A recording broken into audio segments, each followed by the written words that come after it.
Welcome back to the Retro Wave. I am your host, and this month, well, I guess I should introduce myself. I am your host, El Tiburon. I forgot that part. And this month, we're talking 1950s horror flicks.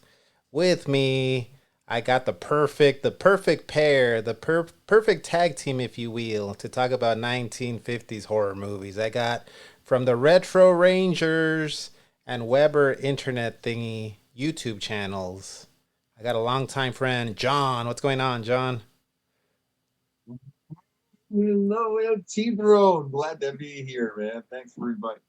Yeah, thanks for being here, pal. I think your mic again. It picked up the webcam. FYI, but you can work on that while I talk to introduce my other guest, a guy I haven't known as long, but I right away hit it off with him because he is a fan of things that go bump in the night and spooky things.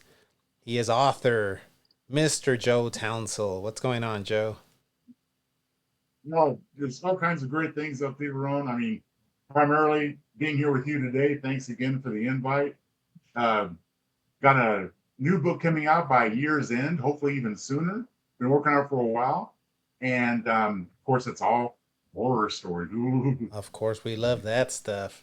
And because, like I mentioned, you guys are on Weber Internet Thingy, Retro Rangers YouTube channel. Do you guys, one of you guys want to like let the people know, like currently, what are the shows running? I know you guys have a few shows running. We are finishing up this Sunday. Actually, when we're taping this, it's on Sunday. It's probably already happened by the time people are hearing this show. But Yeah. Joe and I have been doing a Sunday show called Retro Rangers. And that's going to go on hiatus because I'm in a play right now. I got way too much going on in my life. Sorry, everybody. But we do have a back library if you want to check them out. That's a great show. We just do big watch parties of movies and made for TV movies. We've had LT Barone on a million times for horror movies. And we have Match Callers, which is our Tuesday show. And that's where we watch a wrestling match. And LT Barone's been our guest for that as well, because he really knows his wrestling. I do. Our Thursday night show is Subspace Cinema, where we watch an old science fiction show. And those are great as well. We have our friend Eric Kramer, the actor from Good Luck Charlie and Lodge 49, An American Wedding. And he's our third guy, our third man at the booth on that one. And old science fiction on TV, man, that is an untapped market. That stuff's crazy. We're having so much fun with that. That's awesome. Again, I'll put the links to their channels, Weber Internet Thingy, Retro Rangers. I'll put it in the description of the episode. So yeah, let's get started talking about 1950s horror movies. It's a tradition every year. I like to talk about horror movies, but this I feel like every year that's passing now, I'm diving deeper and deeper into the depths of stuff I don't know. My wheelhouse, 1970s. I'm an 80s kid, so Texas Chainsaw, Exorcist, all the slashers, like my boy Jason right here, Jason, Freddy, Michael, on. So me going into the 60s last year with you guys and now into the 50s, I feel like I'm in uncharted waters. No pun intended, because I am, El Tiburon, the shark, the Mexican shark, but I feel like I don't know where I'm at. I don't know what's under me, under my feet. Something funny down there. So let me ask Joe. Tiburon, Yeah, you think you're going to uncharted waters, but I think what you're going to find in this episode is that a lot of what you enjoyed back in the 70s and 80s and even today harkens back to these classics from the 50s. that's what I have Oh, now. we're taking you back to the roots. That's why I It's wanted to roots do rock it. and roll here, man. That's what I wanted to know. But let me ask you, Joe. Like, were you a fan of the 1950s horror movies growing up? Well, like you, and we tend to be the biggest fans of the stuff that we grew up with, meaning the stuff that was new as we were coming up. So as far as 1950s, at the time, not as big, but of course, with age, extreme age in my case, I've become a bigger appreciator and fan of the classics, which we're going to be looking at today. What about you, John? Were you ever a fan of it growing up or not really? I just am not that much of a horror fan. Specifically, I wouldn't go like, "Oh, that's a horror film. Maybe I should watch." The way my friends are all like that, like, "Oh, I love horror. I'll just watch a horror."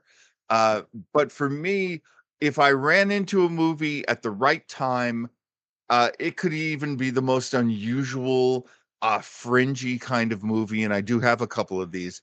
Uh, and they just absolutely make me fall in love with them. They're just fantastic movies. The horror is a great feature, but they're just really good movies too. So I'm very proud of most of my selections, and the ones I'm not proud of, I'm still pretty proud of. Yeah, yeah, cool stuff. So yeah, like I said, all these movies that I saw, with the exception of one, so we're gonna rank our five favorites. So with the exception of one, I haven't seen any of these movies. So it was Oh my gosh. all What? new, all new to me. Yeah, it was a big. When I was a kid, I used to love going to Universal Studios. I went back recently, and I don't know. My favorite theme park is Universal Studios because of the nostalgia of like King Kong, the tram ride, and Jaws, the Yeah. tram, the tram ride with Jaws and King Kong, and walking Yeah. around and you see the monster of Frankenstein and Dracula, nostalgia. I love all that stuff, but I've never seen the movie, so it was fun watching these Well, flicks. even the classic Universal monsters, Franklin directed. Yeah, Yeah. Yeah. Like that's the good stuff. that's well, next year I think from what I saw, those might be like those are like 30s, 40s, right? The Universal stuff. Yes, yeah, for the Yeah. most part. Most- Okay. All right. Well, we're gonna take a little commercial break because we got to pay the sponsors, and we're gonna come back and we're gonna rank. We're gonna rank our five favorite horror flicks from the 1950s. To you by the Jolly Green Giant, your best friend in peas and corn.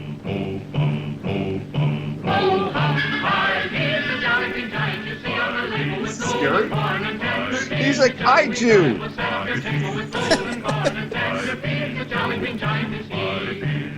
Lord, he'll kill us all. I could go for some niblets. So yeah, that what you guys mentioned, that looked a little like kaiju esque, a little spooky. The Jolly Green Giant. Only thing scarier than I'd Jolly love to Green. see him and King Kong slug it out. Yeah. Only thing scarier than the Jolly Green Giant is actually eating your vegetables as a kid. That's the only thing that's scary. All right, so this is what we're gonna do. We're gonna Original. we're gonna rank our five favorite 1950s horror flicks. We're gonna go from number five to number one. And just kind of like this, like I feel like I'm sitting under the learning tree. I have the list ahead of time, so a lot of these movies I don't know. So it'll be cool to like listen to you guys drop the knowledge on these movies. So I'm gonna start first this time. I'm gonna go with my number five pick here. You will feel some of the physical reactions, the shocking sensations experienced by the actors on the screen. I guarantee that The Tingler has more shocks per minute than my last film, The House on Haunted Hill. But don't be alarmed. You can protect yourself. When you see the picture, you will be told, and remember the instruction, how you can guard yourself from attack by The Tingler. And now may I show you a few scenes from The Tingler?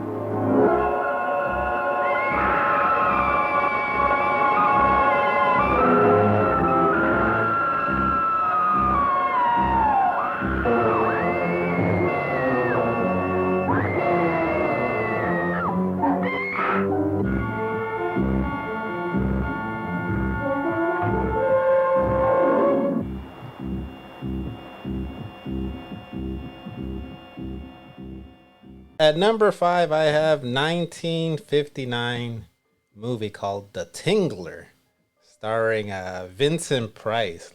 I see a big smile, a big grin on John over there. Have you seen this one? Are you familiar with The Tingler? You know something? I'm with you on this one. I have not seen this film. I do know about it.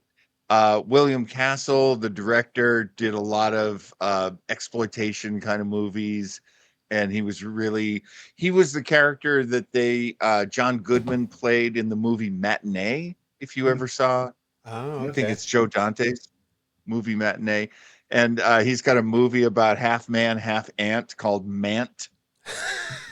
Man, that's hilarious.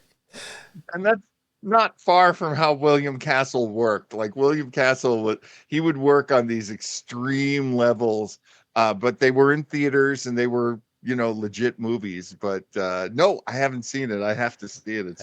Have you seen it, Joe? The Tingler?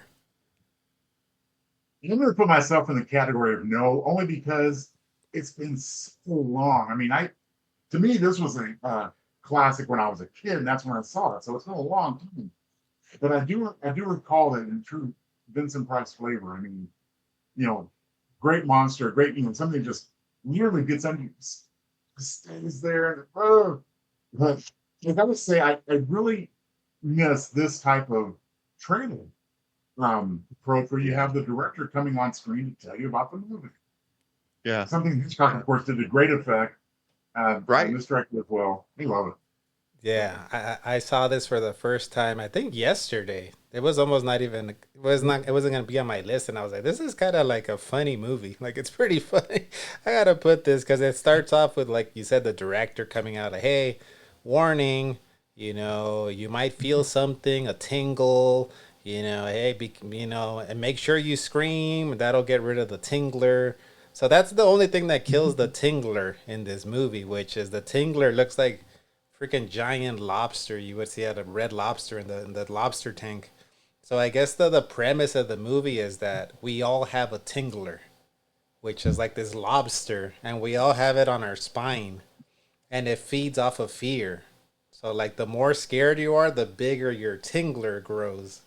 This thing on your spine. Oh my God. And I guess there's this lady in there that's she's a mute. So her tingler is like out of control because she can't. It's the only way you can kill the tingler is by screaming. She can't scream. So her tingler is out of control. Somehow they do an autopsy on someone that the tingler gets out and he's like running around everywhere. They go to a theater.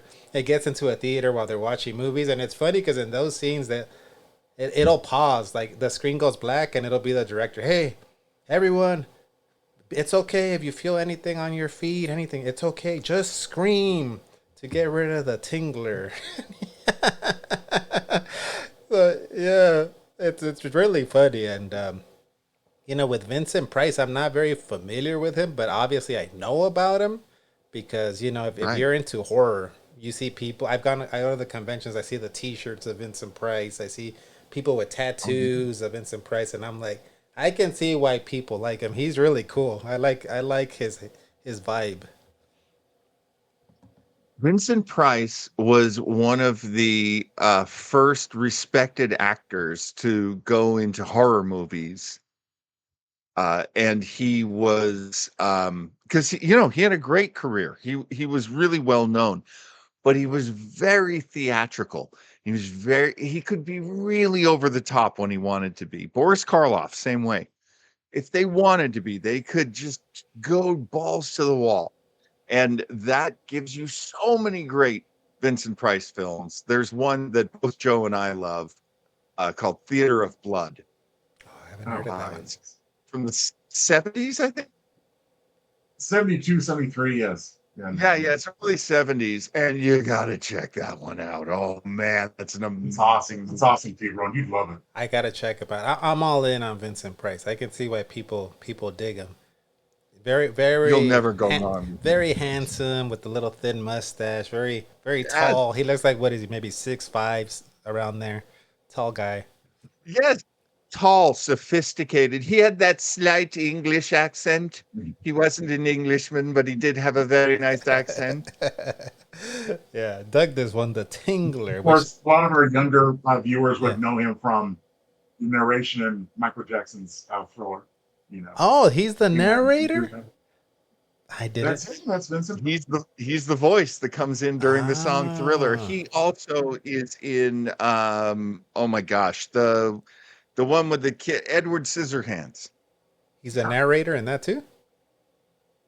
No, he plays a part. He's the father. Oh, Edward Scissorhands. I haven't seen. You know what? That's one of those ones I've only seen pieces of. Edward Scissorhands. I gotta watch that one.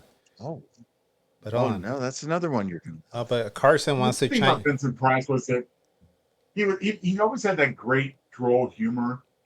And I just saw a little YouTube clip of him appearing on the Tonight Show with Elvira from years ago. Oh, And he just was totally into her, totally into everything. And he was just a really all around entertainer, That's especially in funny. the horror. I'm glad you brought up the Tonight Show because old Carson wants to chime in with you dropping the knowledge on that Thriller narrator. What do you have to say about that, Carson? I did not know that. I did not know that either.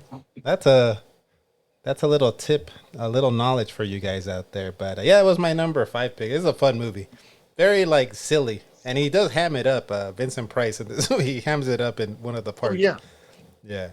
oh yeah. Teeth mark and all the scenery. Yeah. Yeah. So Well, we're when coming up for a list for Tiburon, Uh-huh. I usually come up with 10 or 12 choices and narrow it down. And this was around number 8 on my original list. Yeah, this was on Joe's original list. that's cool. All right. Awesome. Yeah, there might be, we might have 1 or 2, Joe, that matched up. But yeah, let's go to John's. Let's check out John's number 5 pick here.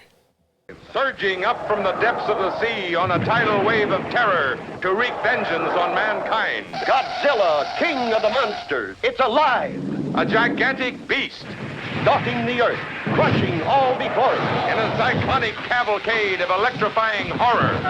raging through the streets on a rampage of total destruction. Godzilla, king of the monsters, Incredible titan of terror. wiping out a city of 6 million in a holocaust of flame. Jet flames cannot destroy it. Bombs cannot kill it. All modern weapons fail. Is this the end of our civilization? Can the scientists of the world find a way to stop this creature? For the answer, see Godzilla, king of the monsters. You may wish to deny it, but your eyes tell you it's true. A tale to... At number 5, John's got Godzilla 1956. Tell us about this one, John. You can go Godzilla from 1956, or you can go, and I'm going to mangle the pronunciation. Please forgive me, all Japanese speakers. Gojira from 1954. Godzilla is the Americanized, internationalized version of the movie, and they edited out a few things so they could make room for Perry Mason, basically, to Raymond Burr is your main guy in Godzilla King of the Monsters. And he's reporting and he's saving Japanese people. You know, they sort of shoehorn him in. But I will say this, either version is a great version. When it comes to kaiju, again, a word I don't use very often, when it comes to your giant monster movies, Godzilla really is like the first great one. Yeah, King Kong, of course. But Godzilla, also when you look at it, it's very much a message movie, which is crazy because it's a giant rubber suit monster stomping on cardboard buildings. But the Japanese people, having gone through World War II, went through something no other country had to go through, which was someone dropped atomic bombs on them. We know who did that. The United States did that. But it not only ended the war, but it traumatized an entire country and an entire nationality of people. And they had to carry around this, fear that a giant thing would destroy them, like an atomic bomb or a mutated dinosaur.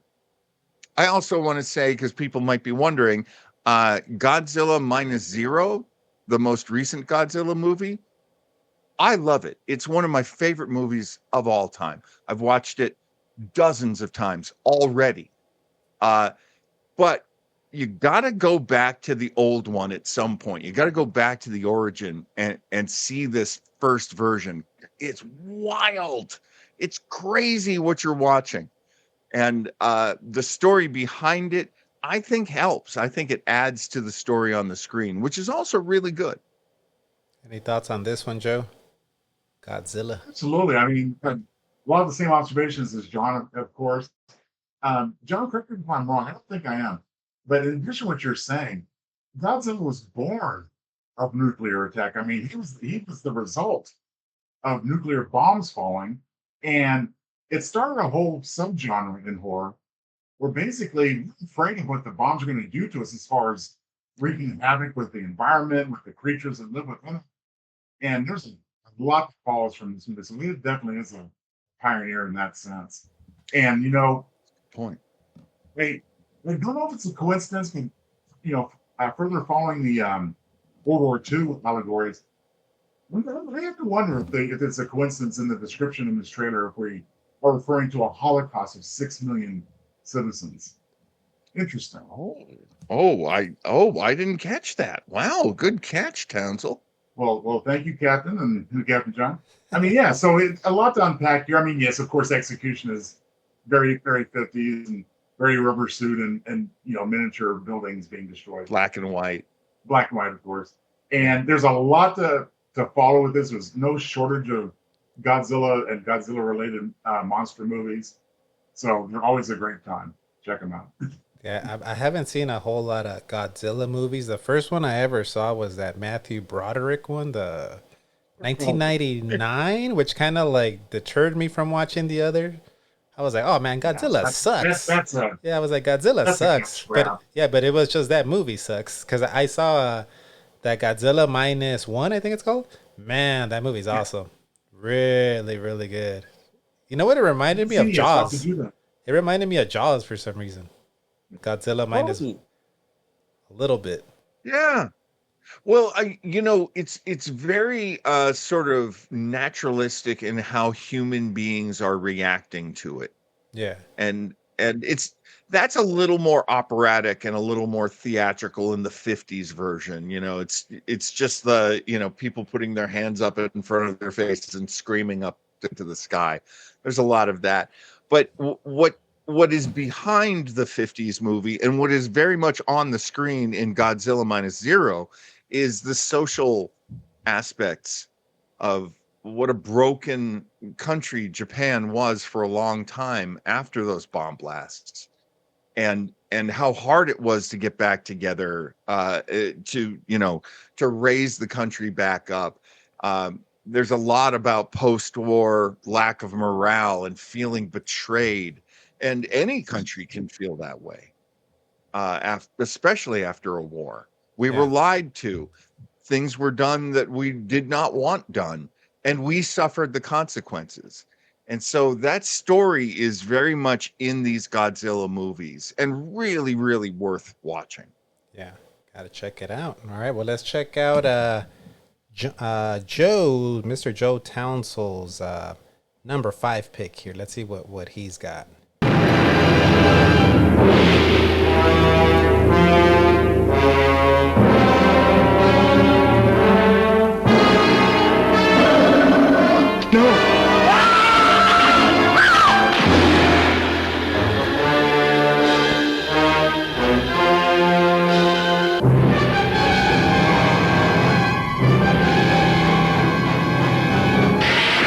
Science couldn't explain it, but there it was, alive in the deep, deep waters of the Amazon.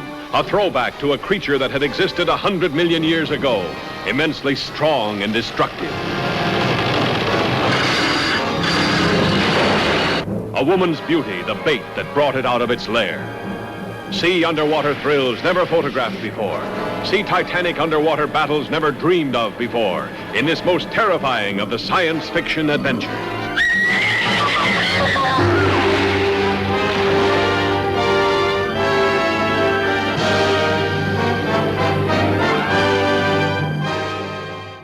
Number 5, Mr. Joe Townsel has The Creature from the Black Lagoon. Tell us about this one. First, I have to say that Creature is pretty puny compared to John's number 5 pick with Godzilla. I mean, that is not a contest at all. And, it's just pure escapism. It doesn't have the social allegory. It's just a guy that lives in the swamp and comes out and gets you. But he was impressive. I mean, he had a big effect on audiences at the time. I mean, that was a pretty scary looking creature. I mean, it was a good suit. It was convincing. Of course, you can't go wrong with screaming, attractive women as he drags them off into the lake. So just straight up, pure escapist, monster movie fun there, and that's why I picked it as my number 5. Nice. Any thoughts on this one, John? The Creature? This one's an absolute classic. One of the great memories of my life, and I don't know if this happened in a lot of places, but in 1982 in the summer, I was working on a construction job, and that week, I think one of the sort of local stations was doing a 3D Creature of the Black Lagoon, and you had to go to 7-Eleven and buy your 3D glasses. Oh, that's cool. And my buddies and I, we were all working on the same job. We're in a 7-Eleven and I'm buying the glasses, and they're like, "What are you doing?" And I explain it, and they're like, "Oh, hell yeah, let's make a party out of this." And so we bought a ton of beer. We all had our 3D glasses, and man, that was the first time I ever watched Creature of the Black Lagoon. Oh my God, what a great movie experience! Because it is a great movie. It's and as Joe points out, it's just pure man versus nature. They don't understand this thing. They can barely fight it. It's so strong. It's so resilient. And it wants their girl. The lagoon needs women. Yeah. Why do these monsters always want the lady? Why, like King Kong always grabs, takes the lady. Why do they always want that lady? They have needs too. Why do we? They have needs too, is what you're saying. It's one of our greatest fears. It's one of man's greatest fears that a superior being will come along and take your chick. That monsters have needs too, Mr. Joe Townsel. They have their needs. Even the Creature. Oh, Joe knows that. You should read his stories. But again, Tiburon, you just brought up Jaws in context of a moment ago. Same thing here. I mean, you saw the shot in the trailer. The innocent little scuba diving team just swimming by, and you can tell the creatures. We're seeing from his POV coming up to have a little fun with them. So watch out next time you go in the lake. I love that shot where she's swimming along the surface, and under the water is this thing following her, basically stalking her as she swims. I mean, that's just very stirring imagery. It's really a great movie. Yeah, I won't add anything because it might be on my list. So if it's on there, I'll flap my gums about it there. But let's go to my number 4 pick here. Begin. The most complex thing known to man. Man himself. It's no longer sufficient to bring the dead back to life. We must create from the beginning. Oh, what you're saying is nonsense. A revolt against nature.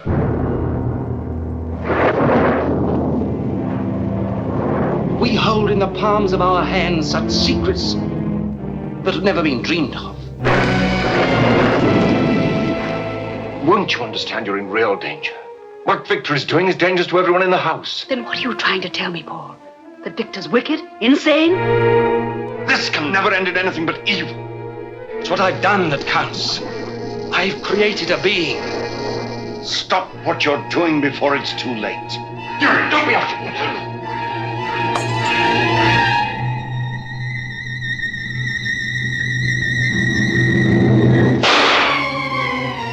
Kill you.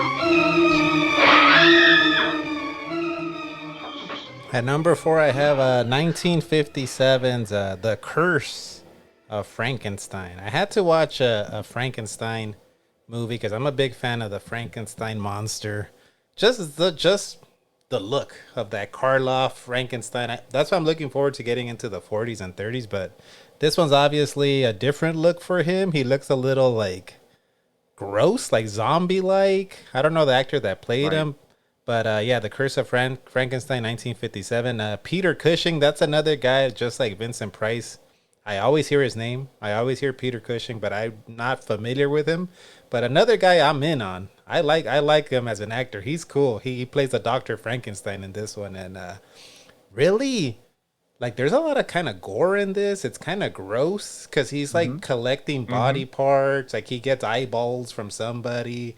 I don't know if those he gets off the black market or something, but he's like collecting all these body parts, and then he's like playing with a brain and picking out like stuff out of the brain. It's really like gross, but I think that's why I like it. And the only thing I noticed with this movie is it builds up a lot, and then once the monster shows up, it's kind of the movie kind of ends right after that. But yeah, really cool, really cool. I really like this one, Curse of Frankenstein. Any thoughts on this one, John? Have you seen this one? I have not seen this one. I actually haven't watched a lot of Hammer horror movies, but you got to give it up to them because, as you point out, there's a lot of gore. There would be a lot of gore because now they're in color. Yeah, the red is very red when they shoot the Frankenstein monster with a gun. The red is very, very red. Like unrealistically. They're really taking advantage. Yeah. Yeah. And they can't do the green skin, flat top, bolt necks. They can't do that because Universal owns that. Yeah, I heard that recently. Yeah. So anytime, Frankenstein, the book, the story, the character, they're all in the public domain. Anybody could make Frankenstein. But if you give him a flat head and bolts on the neck and a scar down the, if you make him look like Universal's Frankenstein, they'll sue your pants off. They'll take everything. Oh, that's why he always has a different look then. And every, like even the De Niro one, all those, it's always like a different look, huh? Yeah. And there actually was a thing in science in the 1800s called the resurrectionists. And there were these scientists who were like extreme anatomy guys, and they would do things you were not allowed to do. They would steal corpses and they would take them apart. They would dissect human beings. You weren't supposed to do that willy-nilly. So a lot of that had to do with the origin of even how horrible, the story of Frankenstein is. You're not supposed to do that. And that taboo being broken, that's what Mary Shelley put in her book. So that's very interesting to the story of Frankenstein as well, that this goes very much against the morals of its time. Thoughts on this one, Joe? You seen this one? This Hammer one? I have not seen this one, although I have to say, and I just learned from John that the reason why we have a different look for Frankenstein, but regardless of that, I'm going to call it a blessing in disguise at that, because this was really innovative, from Hammer to create a look for Frankenstein into the 70s. I mean, there are versions of the character in those films that are very reminiscent of this, where it's horrific and he looks like you'd expect him to look as far as being assembled from grave robbed body parts and that type of thing. So yeah, I mean, and of course, Cushing, of course, is always a classic. And yeah, so Curse of Frankenstein, and it's for the 50s. I got to say, that must have given some people the willies back in that day. Yeah, that was another thing I noticed with, even when we did the 60s, with this one, I still saw like some black and white, some color. Some I think were originally shot in black and white, and then they added color. It's pretty interesting to see that. Yeah. But we're gonna... Yeah. The 50s was a really interesting time. Movies got a lot cheaper to make in the 50s. And so that's why you got so many schlocky movies. Like, The Tingler. The Tingler. All right. But at this point, it wasn't just movie studios who could make movies. A lot of independent movie producers were cropping up in the 50s.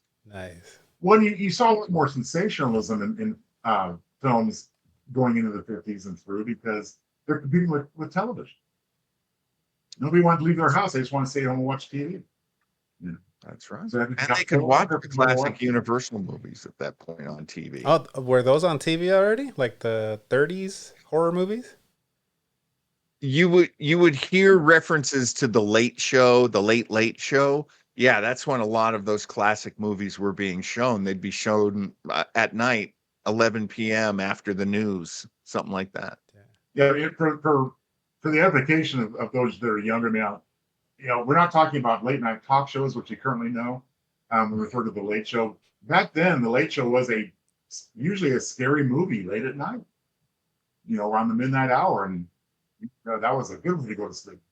Because if you showed those movies during the day, the kids would get scared, the moms would get mad, they'd write angry letters or call up the TV station. So yeah, a lot of times it was on late at night, and people like us who stay up late at night would have a steady diet of these movies, these classics. And the parents couldn't complain because they'd be like, "Well, why is your kid up at midnight?" Why isn't your kid in bed? Well, they're of course they're back there hiding around the corner. All right. Well, we're gonna go now to John's number 4 pick.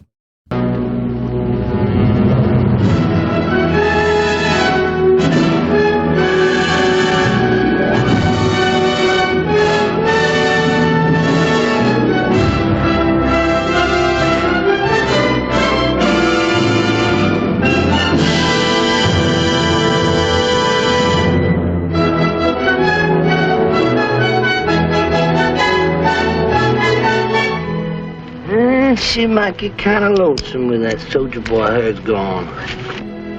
I wish she were mine. Every time I look at her, I wish I had just such a little girl. This has been a terrible tragedy for Mrs. Daigle as she's lost her only child.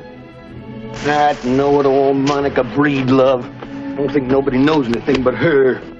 He has the mind of an 8-year-old, but he's managed to produce a family, so I keep him on. Give me those shoes back. Oh, no, I got them shoes hid where nobody but me can find them. Better give me those shoes. They're mine. Give them back to me. I believe you did it.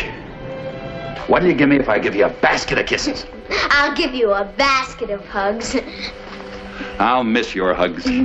Well, I'm not letting the slightest degree really knows when she's told if you don't mind me being presumptuous. And number 4, John's got The Bad Seed, 1956. Tell us about this one. This one, no, as I said earlier, I have not watched a ton of horror movies in my lifetime.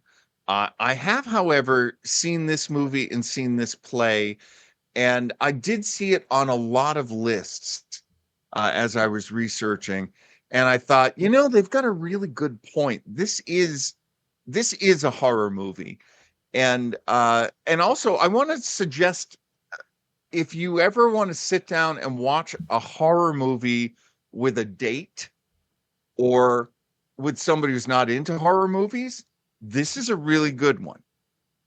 Basically, you have the most nice little girl that the 1950s could imagine.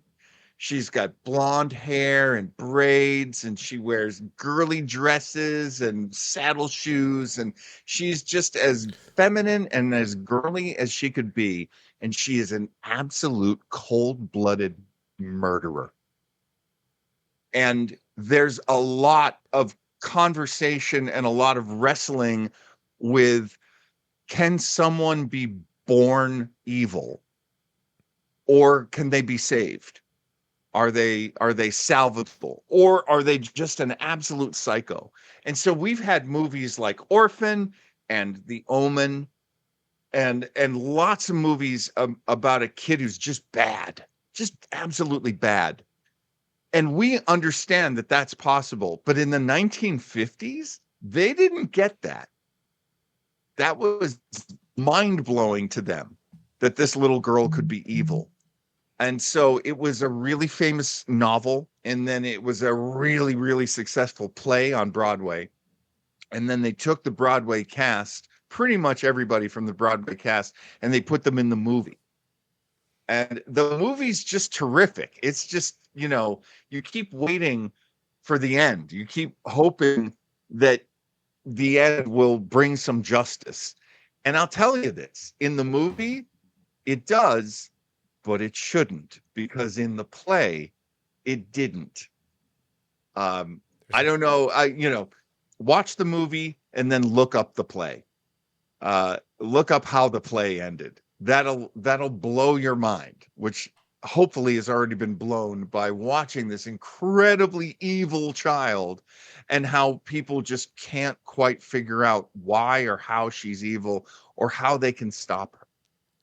That's crazy. Have you seen this one, Joe? The Bad Seed? Like the Tingler many, many years ago. I added a little bit something to John's analysis. Yes, again, another great subgenre, largely attributable to this film, I think. The Scary Kid. John mentioned a couple classics. I'll add one. Village of the Damned. A whole bunch of scary kids. Oh yeah. And this movie reminds me of the other because of the seemingly innocent looking blonde-haired child who's looks like a good kid on the surface. And John's absolutely right too in pointing out that he just didn't see back then, and not until later, when there wasn't some form of redemption or comeuppance for the antagonist, and which is a shame because sometimes it goes against credibility. We don't necessarily want to see people suffer, but but yeah, just and then another thing you don't see a lot of here in this era of horror classics is the jump scares. They're there as we know them today, but more of a slow burn, more of like, are we really seeing what we think we're seeing here? What's the rational explanation? Because we're always looking for that rational explanation. It's just ain't. So this is a great example. I need to give this one another chance. I actually seen this one on like VHS. I found a VHS of it, and I was like, oh, this looks interesting. It kind of gave me the vibe of like The Good Son. Have you seen The Good Son with like Macaulay Culkin? A little bit of that. I was trying to think of that one. Yeah, that's right. Need to watch it again because there's one of those. I don't know if you guys do this. Sometimes I'm watching a movie, but I'm doing something else. Like I just have it kind of in the background. Sure. This is a pretty good movie. Over time, and some movies and TV shows, I was gonna say unfortunate. It's not unfortunate, but they just demand your full attention. You got to sit there and watch it and absorb it. Yeah, that's true. Yeah, because this one's adapted from a play, it's very talky, and that's just going to be, how it works. But you're encountering all these different kinds of characters, and they all have the same failure to deal with this. And that's really interesting too. It's very much of its time. If you like 50s and you okay watching something in black and white, this one's a really good one. It got Academy Award nominations, Golden Globe nominations. It's probably one of the most prestigious of all the movies that could be considered horror from the 50s. Oh, that's cool. Yeah, she looks like the little girl from Poltergeist a little bit. Yes. Yeah. Reminds or as Joe and I do on Subspace Cinema, I'm sure we're looking at that going, oh, she looks like Holly from Land of the Lost. A blonde Laura Ingalls. All right, we're gonna. The boys that grew up in the 70s, you can tell. We're gonna check out now Mr. Joe Townsel's number 4 pick here. I'm Vincent Price. You're invited to my party in the house on Haunted Hill, where so far the ghosts have murdered only 7 people. So won't you come and make it 8? There'll be food and drink and ghosts for all, and perhaps a few murders, perhaps yours. The ghosts are waiting, so won't you join me in the house on Haunted Hill? Hurry, or you'll be late for your own funeral. Now that you've told me, Joe, that's the one narrating the thriller, now I can't not hear it. Yeah, that's the voice. That's cool. It's with you from now on, Tiburon. Yeah, so you got the house on Haunted Hill with Vincent Price at number 4. Joe, tell us about this one. Well, listen again. One of the very first of this type of horror film. One thing I thought it's so funny for me. You know, the plot revolves around him offering $10,000 to anybody who can bear to stay the night. And of course, it'd be over $100,000 in today's dollar, so it's not a bad offer. Oh yeah, good. Let's certainly do it, but I may regret it. But just again, you know, classic Vincent Price. My all-time favorite is, as John points out, as far as Vincent Price, is The Theater of Blood. However, this would be a number 2 for me, just because it is unabashedly, unashamedly, just it's like, we're going to scare you. I mean, come on. Vincent Price is in the trailer saying, come on. You may go nuts, you know, but it's okay. And it's just, you know, to great effect. I mean, he's was perfect for this role. Again, by 50 standards, I mean, what a big movie count. I think there's 2. One of whom is Vincent. Spoilers. But just a lot of suspense. I guess there's some, but really we're just it's like, okay, we're gonna pick off people one by one and let's see how effectively we can do it. Just really good. What we call a good popcorn movie for the kids. Have you seen this one, John? House on Haunted Hill. I saw this one a long time ago on TV, and I just thought it was perfect. I just thought it was just one of these perfect movies. And to go off what Joe's saying, I think what is so great about this movie is it just tells you right from the beginning, like, we're here to scare you. You're going to go on the, you know, there's no like overlying story. There's no, you know, it's just a direct, hey, you sat down, now I'm going to scare you. It's almost like a dare. Like he's kind of daring you. Like, are you... Exactly. Yeah. Are you chicken? Are you man enough? Are you tough enough to watch this? Yeah. This is one I wanted to watch. I just didn't get a chance to watch it. Yeah. Yeah. Well, and like a lot of the others on our respective lists today, you know, it inspires others that came later. I mean, it brings to mind to me, and this is a little obscure, I apologize if it is, but there's a great episode of Night Gallery where Leslie Nielsen plays a kind of an arrogant braggart. And they say, hey, we'll give you X number of dollars to go spend the night in this haunted house. And it's very similar. And again, I call it a subgenre, you know, as far as taking the, and then of course this one was remade years later. I can't remember exactly when. I don't want to say in the 90s or early aughts. To great effect. I mean, it's a great story. So even if it doesn't measure up to the original, it's still it's so strong that it remakes very well. Nice. All right. Well, I'm gonna go to my number 3, and you guys let me know in the live chat or in the comments if this. I think I'm kind of cheating with this pick because maybe it's not a true horror, but to me, damn it, I'm gonna just throw it in there because I found it kind of scary. And this is kind of a callback to when you guys first had me on the Sunday show where you guys would watch like listen to old, what was it called, haunted radio from space, right? When we would listen to old radio shows. So this is kind of like, it's come full circle. So I'm gonna go to my number 3 pick now.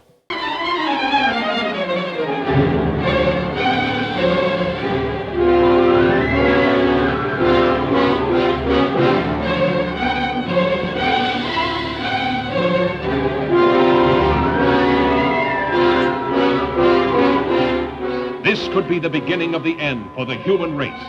For what men first thought were meteors or the often ridiculed flying saucers are in reality the flaming vanguard of the invasion from Mars. Looks like they're going to come out of that gully pretty soon. We'll have to rush our defenses to be ready when they do. We're going to need plenty of reinforcements. We'll get them. Lieutenant! Look! Slash across country like scythes, wiping out everything that's trying to get away from them. That explains why communication is cut the moment their machines begin moving. Montreal's blacked out. Nothing more's come through. Same thing that happened on the Pacific coast.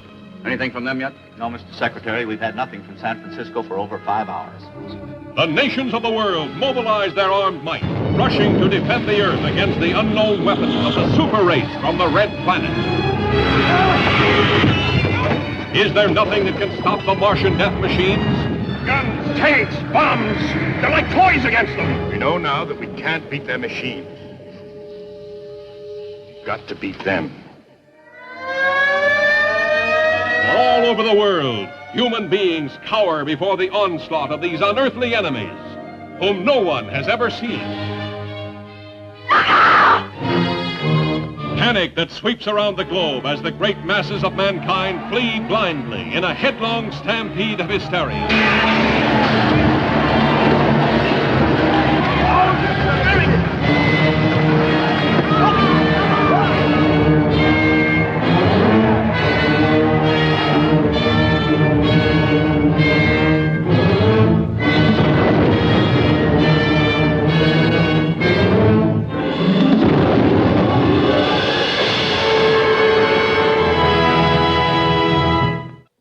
Number 3, I've got 1953's The War of the Worlds. I've done the War of the Worlds hat trick because last year on John and Joe's, when they did a Haunted Radio from Space, I listened to the radio broadcast. So that was my first introduction to the War of the Worlds story. And then I think about a year ago, I saw also, you told me you guys recommended the Tom Cruise one. So I found a Blu-ray of that. I saw it. I really liked it. So when we were going to set up for this one, I just Googled best 1950s horror flicks. And this one was on there. So I'm going to count it because it was on there. And I saw it the other night and it's really good. I really liked it. And I was really impressed with the effects. Like the ship. Like, sure, you can see some of the strings, but it was still cool. Like the effects, the color. I watched it in color. So like the laser beams, and then the actual monster is pretty gross looking, like the alien. It kind of reminded me like of E.T. I wonder if E.T. got some inspiration from this alien, because I was like, it kind of looks like E.T. If E.T. was thrown in that Brundlefly transporter and got all jacked up. Like it looks kind of like that. But I really, really liked this movie. I thought it was really, really fun. And any thoughts, Joe? Any thoughts on this one, the 1953 War of the Worlds? Well, absolutely. I mean, number one, Tiburon, to justify and validate what you're saying, I was this close to including on my list. Same. Because horror and sci-fi are a match made in heaven, so to speak. Match made in hell, maybe. But yeah, I mean, just because it has a sci-fi premise doesn't mean it's not horror. And anything that horrifies and scares you counts. So let's get that out of the way right off the bat. But this is a classic that good old George Powell. I mean, everything he did was classic. Yeah. When worlds collide, the time machine, and so forth. But this classic film comes the closest to actually being the beginning of a franchise. I mean, yes, we have the 1938 broadcast, which I'll let John talk about, because that's something he's really an expert. But beginning with this movie, I mean, we got a couple of remakes, the Tom Cruise one being notable, the Ice Cube one being forgettable, don't bother, from this year. That just came out this year, huh? Series. I took my thing. That one I can skip. I saw the tomato meter on that one. I was like, that one I can skip, right? And I don't have to watch that one. As far as I'm concerned, you can skip Ice Cube. Yeah. It's a thing here from a point of view, found footage type of thing. It's as far as this movie itself, I mean, as you say, I mean, truly aliens, not just humans with things on their foreheads like we see in Star Trek so often. Oh, good point. Menacing and just totally scary. I mean, in the whole film, how are we going to defeat these guys? It's not possible. They are so much more advanced and outgunned us so heavily that it took bacteria to bring them down. Which to me was like, well, how long is it going to be before they come up with a cure? Give me my give me my COVID injection. But yeah, just absolutely terrifying. And it holds up. I mean, the effects are really good. There's nothing cheesy about it. I mean, I can imagine how audiences must have received this back in 19. So yes, I mean, I'll let John continue from here because I know he wants to say a few words about the radio version, but just a great film all around. Great pick, Tiburon. Yeah, thank you. Thoughts, John, on this one, on the flick? I know you like the radio broadcast, but what about the flick? Let me tell you something. In my top 5, this was number 6. If I had gone, nobody's gonna like Bad Seed, this would have been the movie I would have chosen instead, because it is scary. It is extremely scary, and it borrows so heavily from the original H.G. Wells story, but it also combines it with the 50s, which is, Sputnik's up there, and there's this rivalry we have with the Soviet Union, and everything we're hearing about them is they've got all of these things that we don't have, and they're so superior to us technologically. Turned out not to be true, but the audience watching this film really remembers Korea, and they really remember World War II, and they're really scared about the next one. And so if you tell them a story about Martians, and they're not silly, they're not 3 feet tall with big giant heads with big bug eyes, they're scary, they're legit warmonger, scary things. That's a great premise for the 50s for a horror movie. So yeah, I think it's a great choice. I also think Joe really hits it on the head with, when it comes to aliens, the 50s were really good at presenting us with aliens we did not understand. We don't know what they want. We don't know what they're capable of. We don't know when they'll stop or what will make them stop. And that kind of fear that people were living under every day of, the world's probably going to end in a bomb blast. I mean, that was the 50s. You just walked around every day going, could be today, could be next week, could be next year. But a bomb will drop on us and we'll all be dead. And that was the Cold War, because we grew up in that even in the 70s, Joe. Yes, I remember a lot of that paranoia in there, absolutely. And a couple more things I want to add quickly for me. Tiburon, you mentioned the resemblance to you of E.T. Yeah. Just a little aside, Spielberg himself confirmed that had they ever made a sequel to E.T., it would have been a horror film. Oh, damn. So I wonder how closely this would have resembled a War of the Worlds in its approach. And I have to recommend something off topic a little bit, but if you want to see a comedic take on this type of story, you've got to watch Tim Burton's Mars Attacks. It's that's like a spin-off, like a parody. That's like a comedy version of this one? It's not a parody, but it's obviously Martians invading, and not to spoil, but the way they bring those Martians down is reminiscent, but entirely hilarious. Yeah. Yeah, that's a good point. I really think directly from this movie comes Mars Attack. I agree with you, Joe. Yeah. Yeah. I hadn't thought. And Mars Attacks was originally a series of bubblegum clips. Right. Based on the movie. Yeah. Right, which came out like during the 60s when this was still a beloved movie. I mean, when I saw it in the 70s on TV, it was like, we're showing you War of the Worlds, you lucky kid. And it really is a great movie. Yeah. This was my first time seeing it. But yeah, I can vouch. It holds up. And I saw it on DVD. I want to say, like, the DVD, I'll put maybe an image of it here, a video of it. The DVD, even like the menu screen, I wish they made like the menu screens like that. It's like very animated. There's a lot of purples and greens, and they show the ships flying in. I'm like, man, they don't do that anymore on the menus. Even that's kind of fun. And speaking of the menus, I was watching a little bit of the making of, like, the special features. Yeah. And I thought it was really cool how they brought up that Ray Harryhausen guy. He was actually like pitching to do the special effects.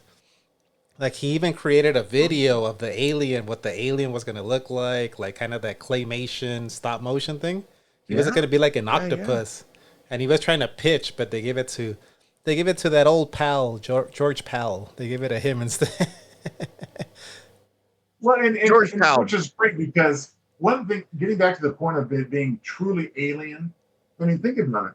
Everything in Martian culture and physiology is based on threes. 3 legs and so forth. Which is alien does because we're used to being bipedal. Right. Good point. The 3 fingers, 3 eyes. I think I had like 3 eyes, right? Like 3 eyes. Another thing that I really liked. I really like watching older movies and seeing how LA used to look. Because the last 30 minutes they show like they're in downtown LA. They're I think like off hill, and I forgot. I'm like, damn, that's really cool to see like how LA used to look. Very similar, and then some you can see like, oh man, it looked a lot cleaner back then.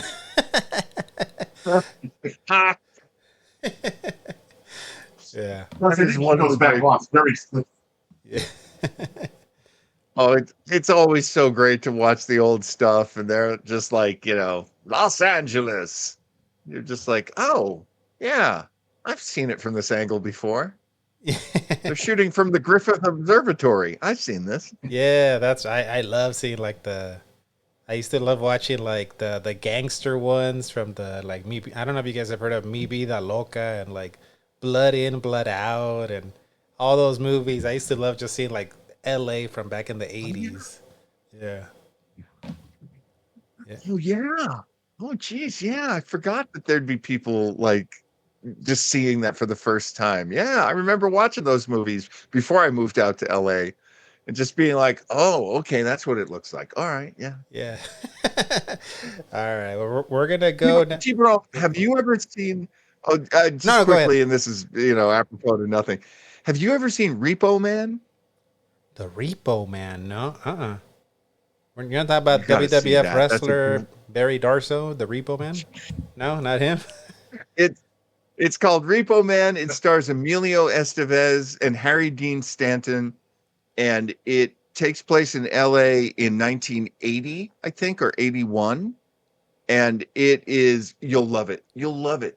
It's such a great movie. It's very funny, very punk, and if you want to see some old Los Angeles, that's a great movie. You had me at Emilio Estevez. I'm a big fan of Go Ducks. He's so good. The Mighty Ducks movies. I used to love those.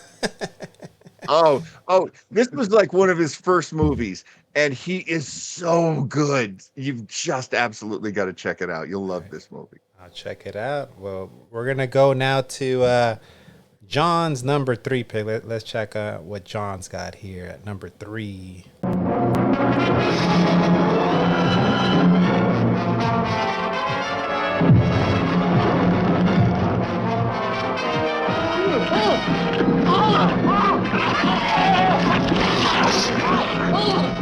The brain, it's gone. Ooh, that's not all. The entire spinal cord is missing. But it's incredible. It's as if some mental vampire were at work. Does it come from another country or another world? This terrifying menace that G2 must destroy before it's too late. Image is fading, sir.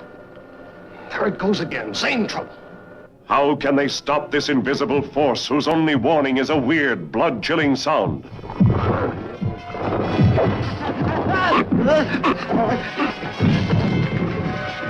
Only 2 people still alive can help this agent find the answers. The girl who could be a spy, and the scientist who could be the destroyer of the entire human race.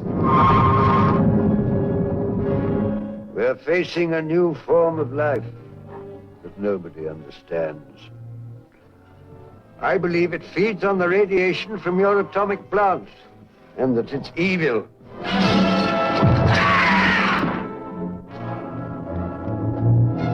You've got to stop him. There's only one way: shut down your atomic plant.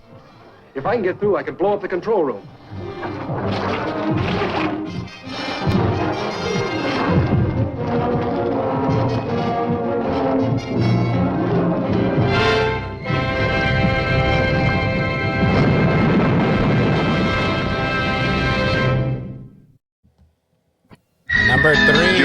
this little pebble's been out there. Number 3, John, you've got Fiend Without a Face. Tell us about this one here. This is such a perfect example of a film that was not made by Ed Wood, but could have been made by Ed Wood. It is so bad. It is so terribly thought out. And the monsters are basically glowing brains using the spine to like move them around, like hopping and swimming, and the idea is that these are beings of pure thought. It comes from a short story, which was quite popular, written by God, what's her name? But anyway, it was sold by a literary agent to a screenwriter. The screenwriter then said, okay, I'm going to get a deal where I can write it, but I can also direct it. Then he couldn't get the work permit to go to Canada to shoot it, which he wanted to do. They hired a director. The director showed up on the first day. He hadn't ever read the script. He looked at the script and said, yeah, there's no way I'm working on this. So the main actor ended up directing. It's insane how this thing even got made.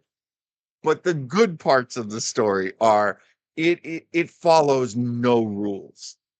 It is completely independent of all other films. It is an independent film, and it's proof that the weirdest people with the weirdest ideas could make movies. And so if you're going to want to watch a monster movie, and you're going to, if you would enjoy The Thing from Another World, and I'm already giving away one of my choices, or The Thing from the 80s, if you enjoy these kind of invasion movies with these creepy monsters, this is a great example of that.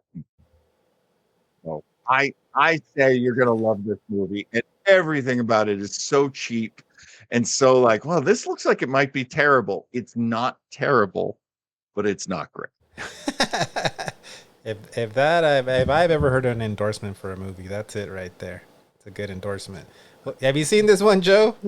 Fiend Without a Face? Guys, I have to say I've never seen nor heard of The Fiend Without a Face. I'll definitely have to find it now. But just like you said that Repo Man, you were sold on at the first mention of Emilio Estevez. With this one, I was sold at the first sight of Disembodied Brains and The Girl in the Tower. What more do you need from a great 1950s film? So I'm there.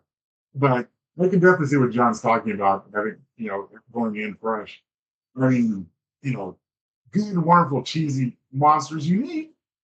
I wonder if this was like kind of a fall to the Tingle, or the Tingle actually just took the whole damn spine in here. It's not just to punch yourself onto it. But it looks like a great classic. I'm thrilled and I'm happy to know about it now. I'm going to check it out. It looks like, yeah, Tingler. When I saw, because we're watching the videos here where that dude, like you said, is holding his neck, I was like, oh, it's like the Tingler. He's trying to take the Tingler off his back. Yeah. All right. It's like when they're being attacked, they're like, because they can feel their brains being tugged. That's funny. That's nice. Oh man! All right, well, we're gonna go now to I believe this is Joe. Joe's number 3 pick here. Let's see what Joe's got. Town is in danger. You mean that this little pebble's been out there hot rodding around the universe? Probably big as a moon when it started. This town is in danger. Look, Steve, you keep telling me about a monster. I don't know what you're talking about. We're gonna find this thing, and we're gonna make people believe it. Do I look like somebody's playing a practical joke? Am I laughing? Beware of the blob, it creeps and leaps and glides and slides across the floor, right through the door and all around the wall. A splotch, a blotch, be careful of the blob. I almost feel like I see John dancing over there. I almost feel like doing that one where the splish splash, I was taking a bath. That little music. That's a very catchy song for a horror movie. That's The Blob. Joe, at your number 3 pick. Tell us about this one. And you're absolutely right. I mean, it's a great, fun horror flick from the 50s. The song was very popular. I think it made the charts as a single. So, go with that.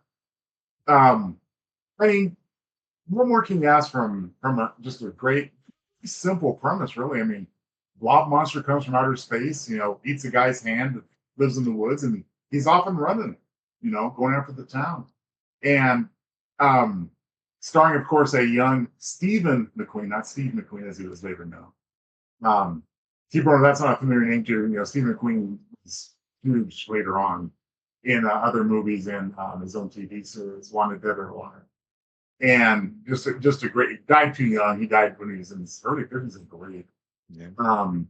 And just a great movie. And again, kind of like with War of the Worlds, material is strong enough that it was remade to great effect and modernized in 1988, I want to say. And that was a good version too, So great monster movie. They did. I remember my dad telling me, because of course this predates my birth, but so yeah, we kept waiting for a sequel and it just never came. So you have the classic "You question mark when they drop it off in Antarctica, because only cold can pacify, not kill, but pacify the blob. Sorry if that's a spoiler. And they actually did come up with a sequel called Beware of the Blob in the early 70s. But again, if you can find it, I wouldn't search too long for it. Just stick with the original and the remake. You seen this one, John? You seen The Blob? I have not seen this one, but I can definitely point everyone. Yes, I've had opportunities to see it. I chose not to. The Blob to me represents kind of a point in the 50s where movies went beyond, we're going to tell a story about brave people fighting against this force. That's War of the Worlds. We're going to tell this story. And then when you get to The Blob, now you've had drive-in movie theaters and you've had youth culture around for a long time. So now you've got the kind of movie where it's the kids know that there's a terrible thing going on and the adults won't listen. And that comes up in tons of movies and in the 50s. And in the 50s, it's like kids had their own kind of life and people didn't quite get it. Just recently on Retro Rangers, Joe and I did a watch party for I Was a Teenage Werewolf, which, again, you people are so lucky at home because that was almost on my list, and it is not a good movie. I almost watched that one. It is. I almost watched it. Oh, so I dodged the bullet. I dodged the bullet. Well, I don't think you would have been miserable watching it, but I think you might have been on your phone quite a bit because I was. It's not an exciting movie, but it's really interesting because it takes the juvenile delinquent youth-oriented movie and it combines it with monsters, and then it kind of puts it in 50s society. It is, I would say watch I Was a Teenage Werewolf. It is good. But there was another movie that was actually made to be its co-feature at drive-in theaters called Invasion of the Saucer People, which again, probably my number 7 or my number 8 of my top 10. Again, it's about a lot of kids who have jalopies and go up to Inspiration Point and they make out, and then they encounter these, creatures and who come down from space, and no adults will believe them. Getting back to The Blob. Eventually they have to take the kids seriously. And that's kind of a power upheaval in the 50s where the kids are now people. They're not junior people. They're not almost people. You know, they have their own society. They have their own way of doing things. They're telling the man, hey, we got to deal with the blob. While the man's going, you kids are wacky. I've never seen this one, but it became pretty undeniable. With the adults when the blob has gotten, because the blob obviously gets driven. When it got so big it had to squeeze out through the movie theater doors. Okay, I guess there really is a blob you can turn. That's the thing. Yeah, I need to watch this one. I've seen only the 80s one a few years ago, and it's really good. I really, really liked it. It's very gory, the 80s blob. Yeah. I got to check this one out. Well, the 80s blob is actually more horrific in the sense that there is body horror and obviously things like that. Mm-hmm. The 50s blob obviously is not quite so horrific. No, but the implication is pretty terrifying. I need to watch it at least. And it's a fun movie. I need to watch it for the music at least. So do one of these little dances. What's that move where you're putting out a cigarette? You're kind of like just doing it with your toe. What's that move called? Does that have a name? You know which one I'm talking about, where you're kind of going like that, but you're just putting out a cigarette. That's the twist. The twist. There you go. That song's Movie awesome. Checker gave that to us. Oh, yeah. I'm not gonna play the trailer for my number 2 because Joe already picked it. It's The Creature from the Black Lagoon. First time watching it, it made my number 2. Man, I really, really like The Creature from the Black Lagoon, and I was really impressed with what you brought up, John. Like the shot of there were shots of him swimming while the girl was up top, and I was like, damn, like. I gotta give props to whoever that dude was wearing that suit, because it was a suit. Like, how do you even see, swim? How do you breathe in that suit? And he's there swimming. There's a lot of shots of him swimming underwater. He has a tussle. He fights the dudes that are trying to. Well, it's one of the guys. There's always one guy trying to capture the monster, and he's trying to kill it and capture it, and the other guy's like, no, we need to leave him in the habitat. We can still do research. And I don't know, we got a spear gun. We got to get him. And I went last week to Universal Studios, and it was really cool to see the lagoon where they shot it. When I took the tram ride, you know how the guys kind of letting you know, hey, this is the Psycho house, and he's like, oh, and this is actually where they shot all of The Creature from the Black Lagoon. This is the actual lagoon where they shot all those scenes. So I was like, oh, that's really cool. So really big fan of the Creature now. Creature from the Black Lagoon. I've heard him referred to as Creech. Creech? Like Screech? Yeah. I think it's referred to in the movie once, twice as Gilman. Or G-I-L-M. Gilman? Yeah, I definitely prefer Gilman.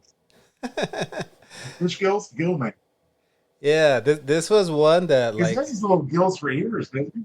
Oh yeah, he does. This was one that I always wanted to watch because I always thought the creature had a really cool look. So I'm like, man, I hope I like this movie. And I was like, oh, I didn't disappoint. It's really good. It's a really fun one. Yeah, it's super. I don't know why we know this is, but there are 2 sequels. Oh yeah, the Revenge. I'm sure there's something like Return of the Creature and stuff. Yeah. I saw the Revenge of the Creature. I think it's a 50s one too, but I'm like, no, I don't want to pick, because what if I like that? Then I'm gonna have 2 creature ones on my list. I was like, I'll just save that for a rainy day. Moving on. Yeah. All right, well, we're gonna go now. Let's check out John's number 2 pick here. Let's check out what John's got. That thing's alive, sir. I saw it. I shot it. I hit it. I know it. Nothing happened. It just kept coming at me, making a noise like a cat mewing. Captain, it was awful. You could have seen those hands and those eyes. Captain, you've got to do something about it. You've got. Is it human or inhuman? Earthly or unearthly? Baffling questions, astounding questions that not even the world's greatest scientific minds can answer. Gentlemen, do you realize what we've found? A being from another world, as different from us as one pole from the other. If we can only communicate with it. See? What happened, Doctor? In the greenhouse, I was working. I couldn't see. Yeah. Then a blast of cold air, and I heard Olson scream. Come here. Get in the corner. Now hold this in front of you. Stay by the light switch. 1.9. Needles hit the top.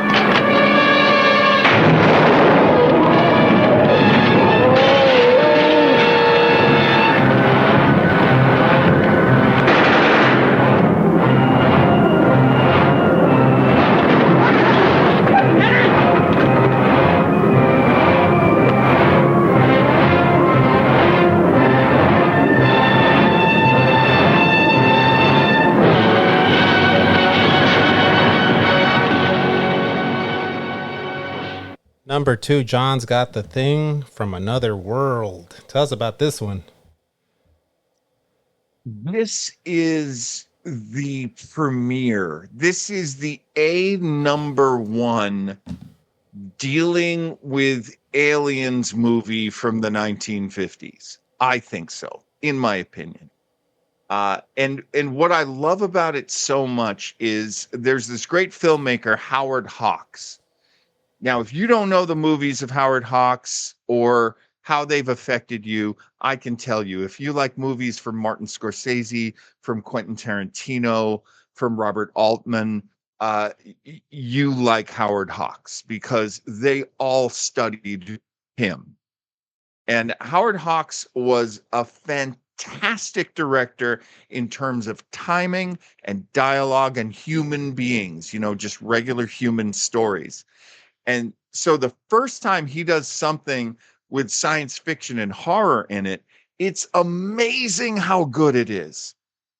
I always think of this as like if you liked a war movie or Sergeant Rock comics or, the Howlin' Commandos, if you like that kind of like 12 o'clock high Rat Patrol, if you like that kind of like war genre, if you put aliens and monsters in it, that's the movie you get.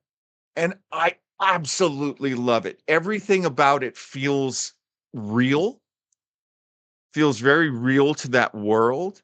And yet there's a lot of horror sci-fi where they've got the theremin like ooh, going crazy. Also, the monster is 7 feet tall. Basically, they find in the ice a crashed flying saucer, and he fell out of the flying saucer, this 7 foot tall monster. And they get him in a big chunk of ice, and they bring it in, and they slowly learn about him. And as he thaws out and becomes their doom, it's such a great movie. I cannot recommend it enough. It would have been my #1, except my #1 is just one of my absolute favorite movies I've ever seen. So even at #2, I cannot recommend this highly enough. If you have not seen this, or if you watch John Carpenter's The Thing and you're like, oh, I've seen it. No. They're different movies. They're completely different movies. You must see this one. Have you ever seen this one, Tiburon? I just saw it. Yeah, I saw it the other night. I think it would have been like 6, 7 on my list. Yeah, the monster, the alien. Dude, that dude was big. He was a big ass guy. He was like a giant Gonzalez size almost. He was big. Yeah. He was really, really built up to be big. I'll tell you, if you ever saw the old TV show Gunsmoke, the marshal on that show, Matt Dillon, was played by an actor named James Arness, who's a local boy, California boy. He's like from Pasadena. He was 6'5", and he played the monster. So all through the 60s, into the 70s, actually in the 50s as well, people loved the show Gunsmoke. They didn't realize that the marshal, the main lawman on Gunsmoke, had actually been the monster in this movie. I don't even feel like I have to ask Joe if he's seen this. You've seen this, I'm sure. Absolutely. I mean, yes. A few things, more than once. Yes, I mean, I want to reiterate and emphasize what John pointed out.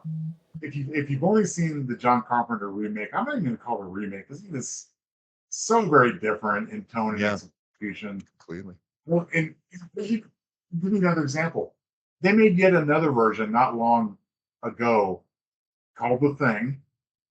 And it's a prequel. It's not even the same story. So don't go by the title alone. But referring back to the classic, I mean, obviously they're more moody, more of a slow burn, more of a suspense versus the all-out monster fest that Carpenter's version was. And yet James Arness, playing the monster, that was convincing. It's good.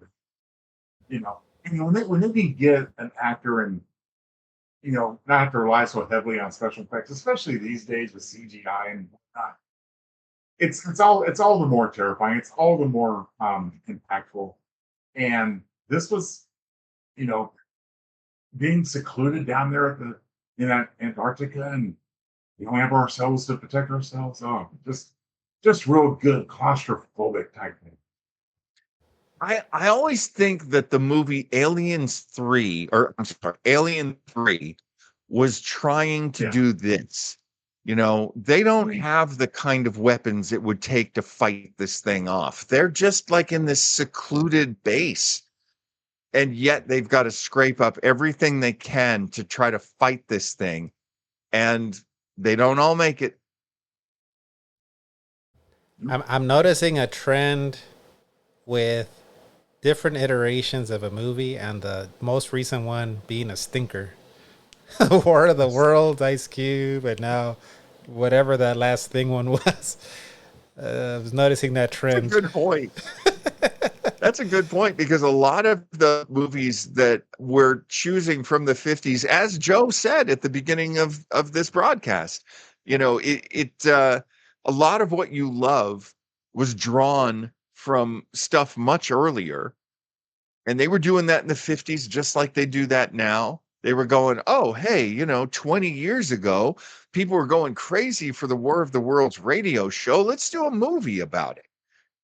And those great stories and those sort of iconic horror figures, they never go away. So, yeah, there are people who go, I think we can get a little more money out of this story.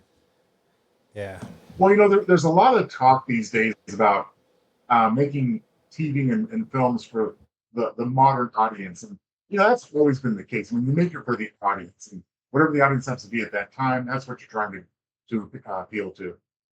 I think the difference they're seeing a lot is being written in the time frames we're talking about as far as remakes, 70s, 80s, and 90s.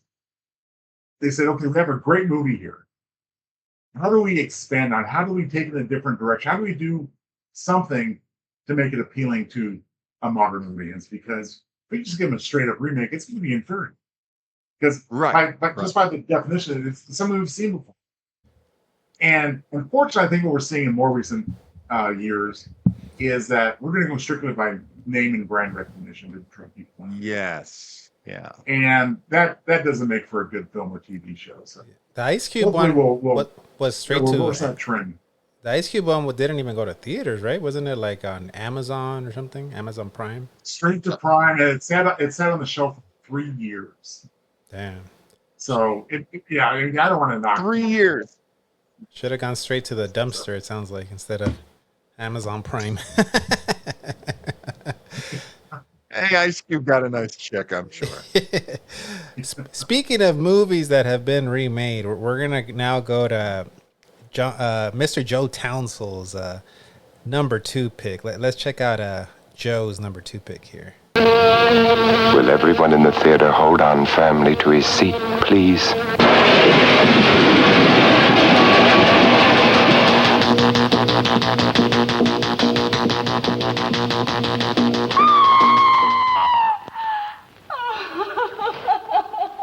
Stop it! Stop it! I'm Vincent Price. What unearthly horror did that girl gaze upon? What manner of incredible thing walked beneath that hood? It would be unfair at this time to show you any more of what went on in that laboratory where a man actually dared to play God. So fantastic, words can't begin to describe it.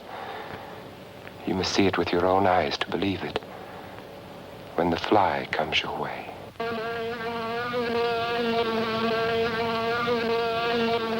It isn't like any other fly I've ever seen.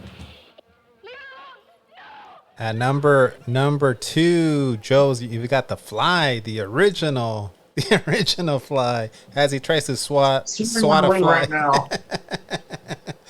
Tell us about this one, the OG Fly. Well, listen, I think it's very telling that between Tiburon and myself, we came up with 3 Vincent Price picks. But we're doing a 50s horror movie, so it's going to be kind of hard to do. I include them more than once. Good point. Listen, I mean, straight up monster horror, but again, the presence of Vincent Price.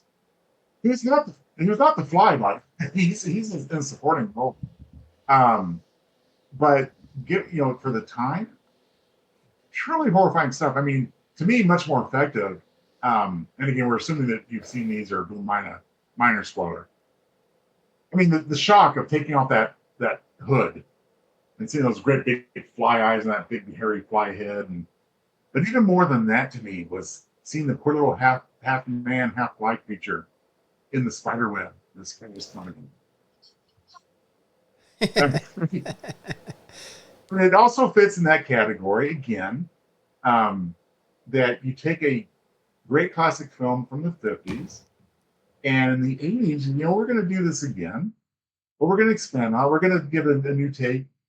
Very, very well done by Cronenberg in the 80s version, which I know we've seen.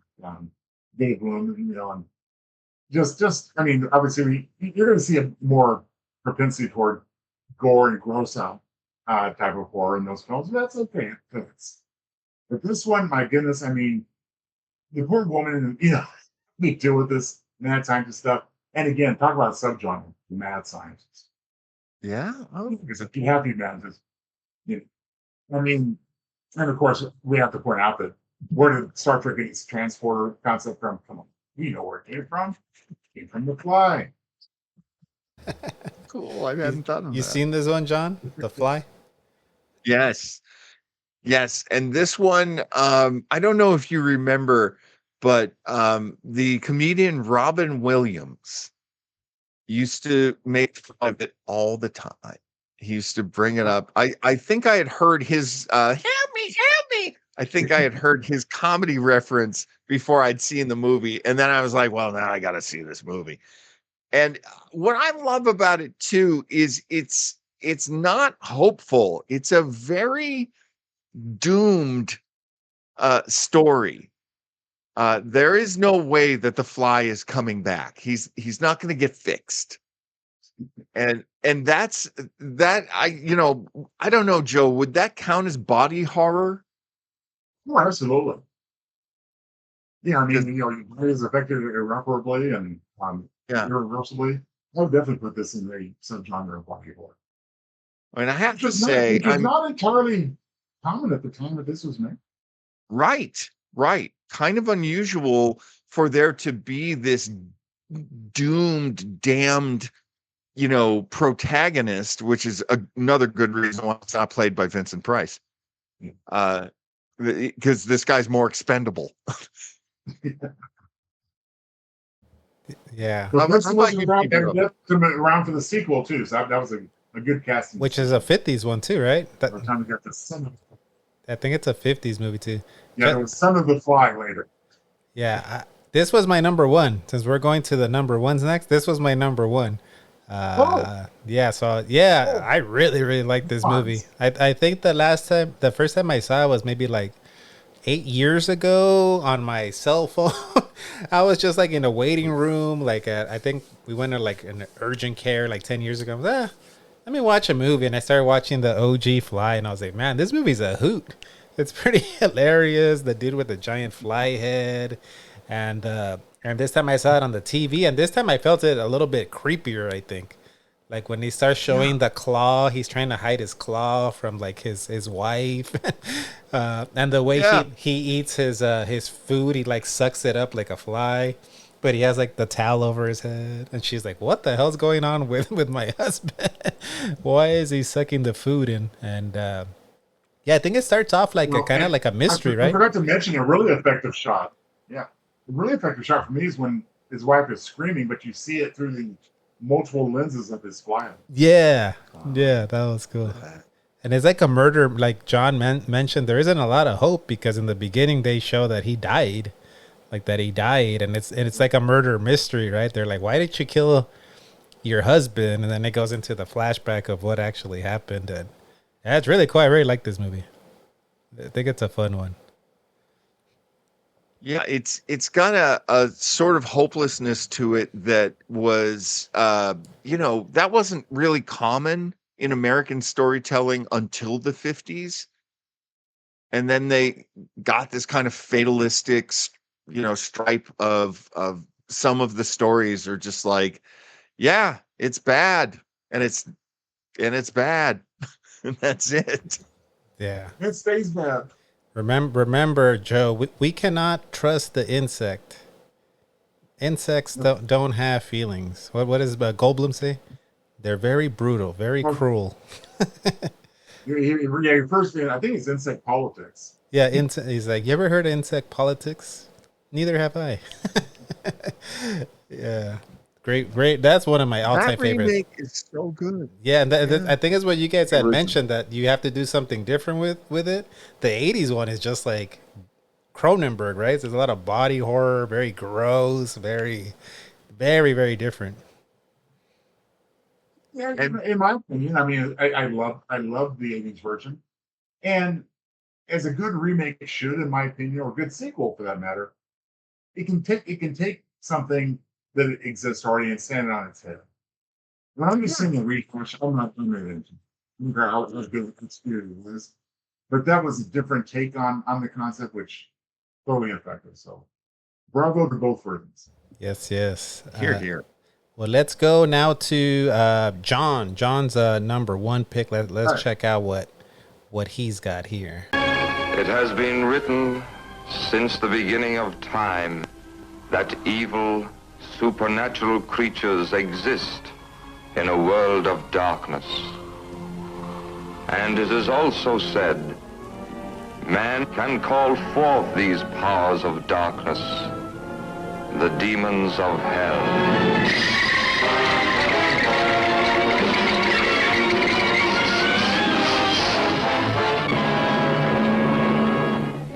It is the night of the demon.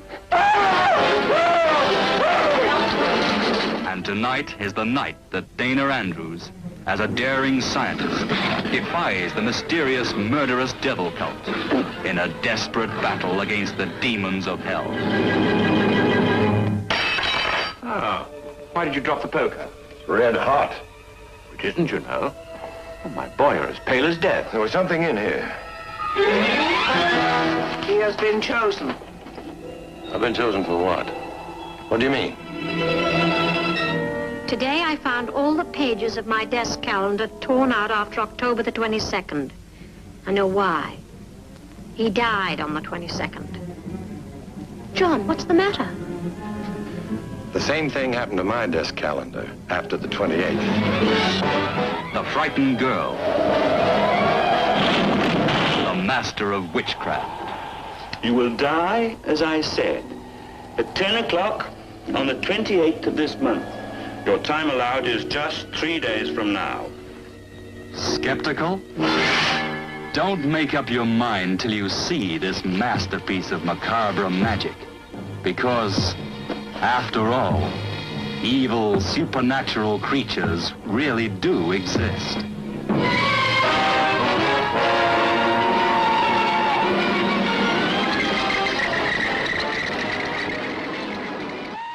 At number one, John, you've got Curse of the Demon from 1957.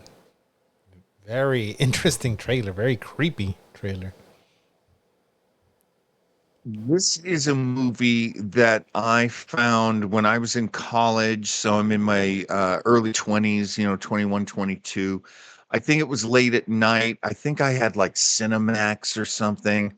And they just played this movie. Now, granted, they played the English version, which is called Night of the Demon.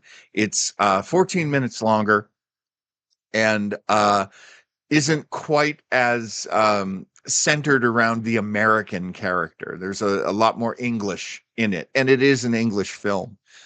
It's also directed by Jacques Tourneur, who was the director of Cat People. And just like that film, there's a lot of suggestion. There's a lot of sort of slow building. It's not a monster movie right up front. It's more about the creeping dread that will end with an attack from the monster. And we do see kills. The monster does kill guys. Demon. And it is moody. I have loved this story in many forms. It was a short story from 1911 called Casting the Runes by an actor named M.R. James. Later, it was an episode of a radio show that I've actually played on one of my shows, Mr. Weber's Webo Mystery, called Casting the Runes. It's a very creeping. And it has a villain. It has a villain who's very much like an actual guy who lived in England named Aleister Crowley, who people might be extremely familiar with him. He was a self-proclaimed Satanist. He was a self-proclaimed, magician and alchemist. And he existed in England, which of course has such a proper kind of, self-image. You're not supposed to be weird. You're not supposed to be unusual or say that you converse with devils and demons. And yet the villain in this movie does that. And as this guy is trying to reveal him as being a phony, other people who have tried to reveal this villain as being a phony are being killed by a demon. So we get so much in this movie. It's a beautiful black and white movie. It doesn't have a lot of extra music to it, so it's not very Hollywood at all. And I really suggest this movie. If you can find either version, Night of the Demon or the more American Curse of the Demon, they're both excellent. Awesome. Have you seen this one, Joe? Curse of the Demon? I have not seen this one. I am familiar with it, and I'm definitely going to put it on my playlist now. And John, feel free to rebut this if you think it's not a fair statement, but to me, I get the impression it paves the way for a lot of the fear and paranoia of things that come from the balls of hell, so to speak. I mean, later on, we'd have things like, movies like Rosemary's Baby and Exorcist. Things really cater to the fear, the universal fear, regardless of your religious affiliation, the universal feel of something from hell coming to get you. And and obviously, if a movie has Dana Andrews in it, it ain't gonna be a warm, fuzzy feeling. It's gonna be really. Dana Andrews is also a great choice for this because he had been in a bunch of like serious kind of movies and like very Hollywood movies. So the fact that such a familiar, it's like Tom Hanks being in a horror movie, that really kind of threw people, and it helps. It really adds to the movie. I don't know why the name. Every man, of course, in the 50s, every man wore a suit, than a normal guy. So I know the name that caught me was Peggy Cummins. I saw that name come up. I was like, what a name, Peggy Cummins. Sorry, I'm still 5 years old. Sorry about that. So we all. First thing I thought of when I saw her name. All right. Well, now it's another good movie too. If you are watching with people who don't love horror movies, it's just a really good movie. It does all the good movie stuff. Jacques Tournier is a great director, and the cinematography is gorgeous. So yeah, this is a good one to share. Yeah, I got to check it out. I know that image of that whatever that mask was or that monster, that was pretty scary. I gotta check this one out. It's an amazing monster. Of all the monsters out of the 50s, this is my absolute favorite one because when they do finally show you the whole thing, it isn't silly. It's like, wow, no, that thing's pretty scary. Yeah, that's cool. Well, the final number one, I think it's only fitting that we let Joe talk about his final number one here. So let's check out what Joe has as his number one horror movie from the 1950s. Will you tell these fools I'm not crazy? Make them listen to me before it's too late! Listen to me. Please, listen. If you don't, if you won't, if you fail to understand, then the same incredible terror that's menacing me will strike at you!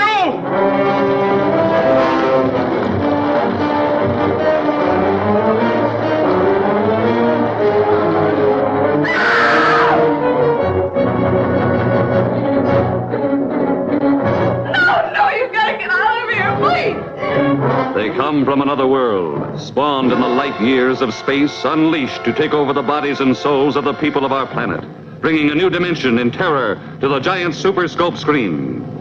Whatever intelligence or instinct it is that can govern the forming of human flesh and blood out of thin air is fantastically powerful, beyond any comprehension. A cursed, dreadful, malevolent thing was happening to those he loved. This isn't just an ordinary body, is it? I never saw one like it. It looks unused. The sensational star discovery of The View from Pompey's Head. And now an undreamed of horror makes her life and love a vortex of fear. Jack!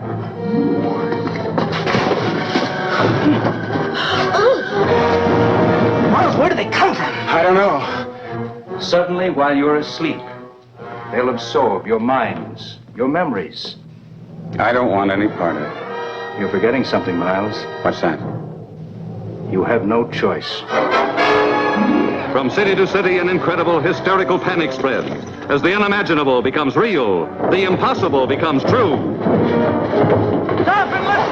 Stop and listen to me! Listen! Listen! Listen to me! They're not human!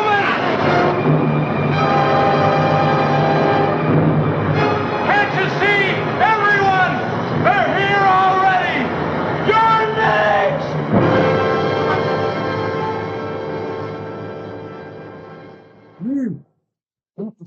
Invasion of the Body Snatchers at Joe's number 1. Tell us about this one right here.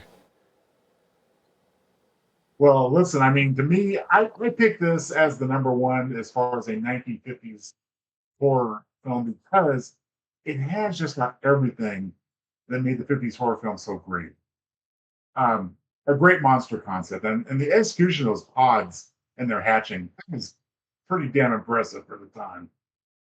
Number 2, I mean, you know, the paranoia, and I think just the fact in the allegory, the societal allegory. I mean, at the time, we're scared to death of the communists taking over, and that's what this is really talking about here. You know, an invading force coming in and just taking us over, and it just has it all. I mean, it's I mean, they remade this. We talked about superior, you know, or I should say, remakes that put a different spin on it. This one's been remade 3 times, largely to great effect. I mean, we have the late 70s remake, and I have to point out, trivia-wise, go back and the next time you watch the remake with Donald Sutherland and Leonard Nimoy and Jeff Goldblum, I think just now. This is a great cameo by Kevin McCarthy, who's the star of the first version, where he's running through the streets of San Francisco going, you know, they're here. Just a great cameo, tying it all together. Also remade as Body Snatchers with Meg Tilly and The Invasion with Nicole Kidman. But again, it just really is the perfect 50s horror movie. I mean, just as much as Godzilla is great for the 50s because people are so scared of what nuclear weapons are going to do to us, and it's going to affect the environment and all the creatures in the sea. This one again goes to the unknown, misunderstood possibly, but alien invaders. We saw it in War of the Worlds too. So a lot of themes are prevalent here, and this one, to me, you know, put it to the best. You seen this one, John? I have seen this one a long time ago, and it's very adult, you know. As Joe says, the paranoia is really the show. The fact that if you take it from the 50s point of view, it's like, I don't know, maybe my next door neighbor is a communist. Maybe I'm the only non-communist on my block. Like, there's all of this paranoia that was put into people's heads. And if you extrapolate that up to an alien, it's like what if we were replaced? What if they were, basically messing with us on our own level of society? I prefer ray guns a little more. But this still has that creeping dread that people love. So it is a really good movie. I've never seen this one. That's right. And you got to remember that at the time, I mean, communism isn't regarded then as it is now, or even in the last 30 years. I mean, if you were suspected of being, a communist or a sympathizer, there was full-blown investigations. There was Hollywood blacklisted. That's right. For actors, most notably Lucille Ball. Right. So yeah, this is a big deal, and that's why that's what the type of paranoia that this really catered to, and really got into people's skin. I gotta check this one out because I've never seen that one. I've only seen Invasion of the Body Slammers. You don't think it follows the same plot? Is Tatanka not an Invasion of the Body Snatchers? Similar price. Two different genres, people on. I do love the idea of Mean Gene Okerlund, like, they're here, they're coming, they're here, everyone. Yeah, they got Yoko. Have you ever seen a? Looking for the body slammers, Mean Gene. I know you know about Peggy Cummins, but do you know about Yokozuna, Mr. Joe Townsel? Dropping that big leg. I'm afraid I don't. Yeah. Yeah, very cool. I got to check it out. I know. And you're pointing out in Invasion of Body Snatchers. I'm sorry, I should have my notes in front of me, but the brunette that plays the lead, who actually was kind of the woman in this story. Yeah. As an aside. My goodness, what a gorgeous person. Just so pleasant to watch. Until it's on her in the trailer. They make her look really great in the trailer. Well, she did. Oh, you said you don't remember her name? What she was called? Oh, I'd have to look it up real quick. Do you? We'll just call her female protagonist. The shot of like that 1970s version, that shot with that guy pointing. I've never seen the movie, but it's like very iconic shot of that man in the trench coat pointing. Yeah. Which one would you say is better, this one or the one you were talking about now, the 50s one or the 70s one? To me, it's like the thing. It's almost like apples and oranges. Okay, very different. Different takes on a common thing. If I had to pick, honestly, I'd probably pick the 70s one just because it's of my time. It's something I grew up watching. That was new and current at the time. Okay. But I mean, that's a tough choice. I mean, both so iconic. Okay, it sounds like you can't go wrong. But yeah, we went through our top five. That was very fun, and I felt like I was under the learning tree. But before we go, you guys know it is tradition around here to play a little trivia game. Let's see if last time we had this, John took it. Let's see if Joe can get his revenge on John over here. Tiburon is very kind. The last 3 times John is. I didn't want to mention that, but yeah, you're due, Joe. Right. You're due. Right, wow, I'm overdue. Yeah, it's just a buzzer game, man. It's just a buzzer game. So, but we're gonna take a little commercial break, and we're gonna come back and play a little trivia game. For everything, and everything in its place. That's the rule for Chip, Alice,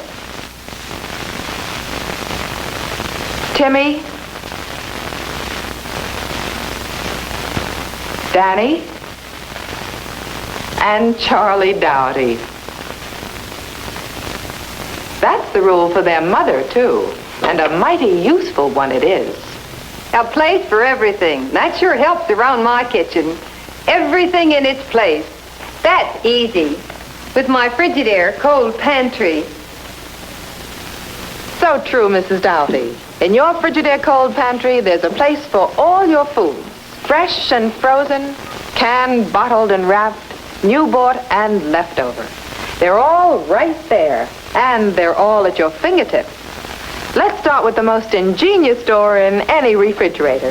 It has special places for bottles, spreadable butter, cheeses, even leftovers, and a big picture window hydrator for fruits and vegetables. It tilts down to show you your supply at a glance. And it also lifts out, so you can take it over to the sink when there's a fresh supply to be washed and put away. But that's just the door. Think of all you can store in here on these big firm shelves that roll all the way out to you, so you can get at the food and back without moving anything in front.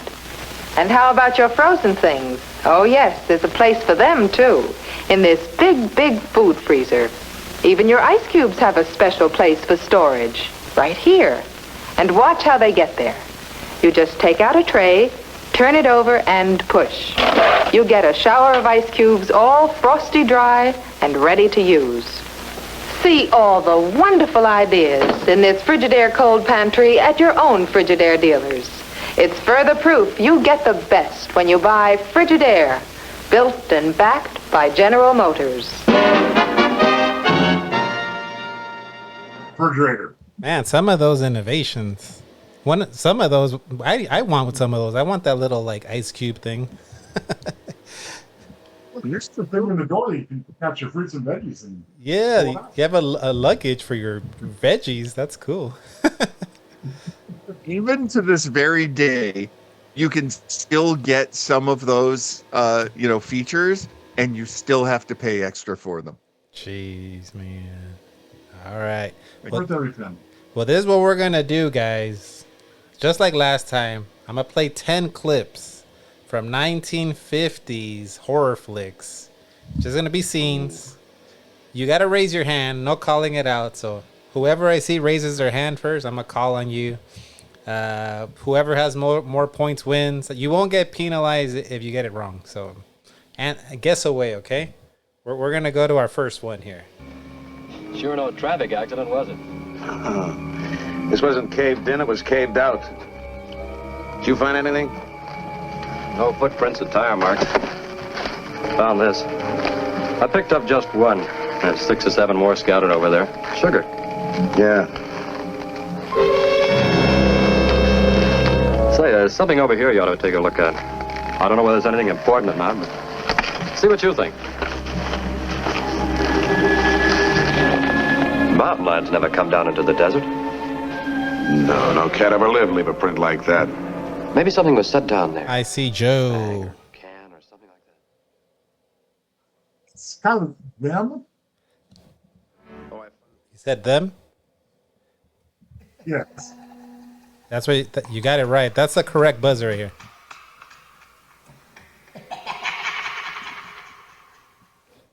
There you go. It's a big giveaway. I should have guessed. With the sugar. Yeah. So that's them. Oh, so that'll be the correct buzzer. This guy cackling right here. This guy cackling in the background. Which is also the same laugh I have when they forget to charge me like for my fries at McDonald's. That's how I drive away laughing like that. And if you get it wrong, you're gonna hear this right here. No! No! No! All right, let's go to the second pick. So Joe's on the board with one. Here we go. See the Chamber of Horrors.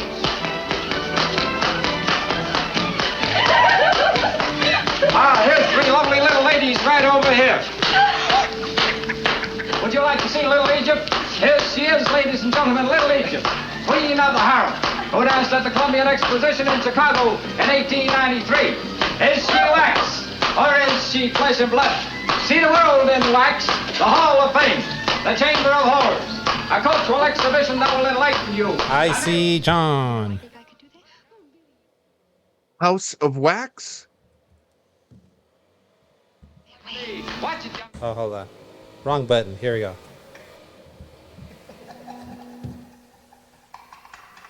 So you got it right. You're on the board. 1-1. There's gonna be a good battle right here. I could tell. All right, let's go to the next one. I hope so.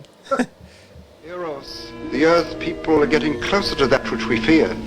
Since they will not listen or respect our existence, they cannot help but believe our powers when they see their own dead walking round again, brought about by our advancement in such things. As soon as you have enough of the dead recruits, I see Joe. march them on the capital. That sounds like Plan 9.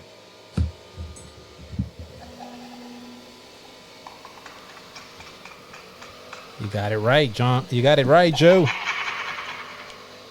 Oh, boy. Oh, man. So far, you guys are 3 for 3. Damn. That's great. All right. Uh-oh. My streak is dying. Uh-oh. John's getting nervous. The Goldberg streak's about to end. Go, John. All right, here we go. Miles, you and I are scientific men. You can understand the wonder of what's happened. Now just think. Less than a month ago, Santa Mara was like any other town. People with nothing but problems. Then out of the sky came a solution. Seeds drifting through space for years took root in a farmer's field. From the I see Joe. Sounds like Invasion of the Body Snatchers. You are correct, sir. Oh, great one. Shows up. 3-1 on John. Yeah, we're not celebrating prematurely. John's like Goldberg, and you're going up against Kevin Nash's booking. That's the way you got to look at it. Gotta do the JOB sometimes, pal. But let's see if he can come back. Next one. 1860. I, Baron Frankenstein, was sentenced to death on the guillotine.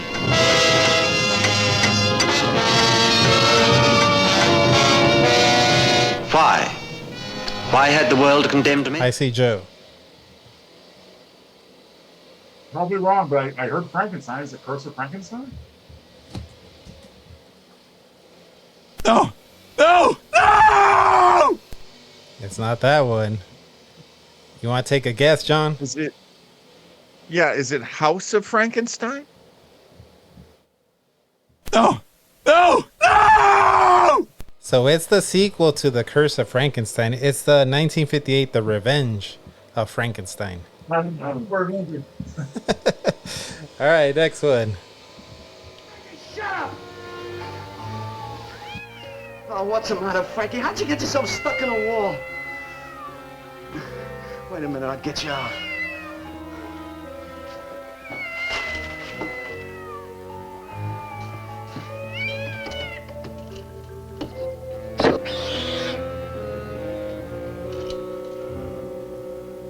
Frankie? Frankie? You all right, Frankie?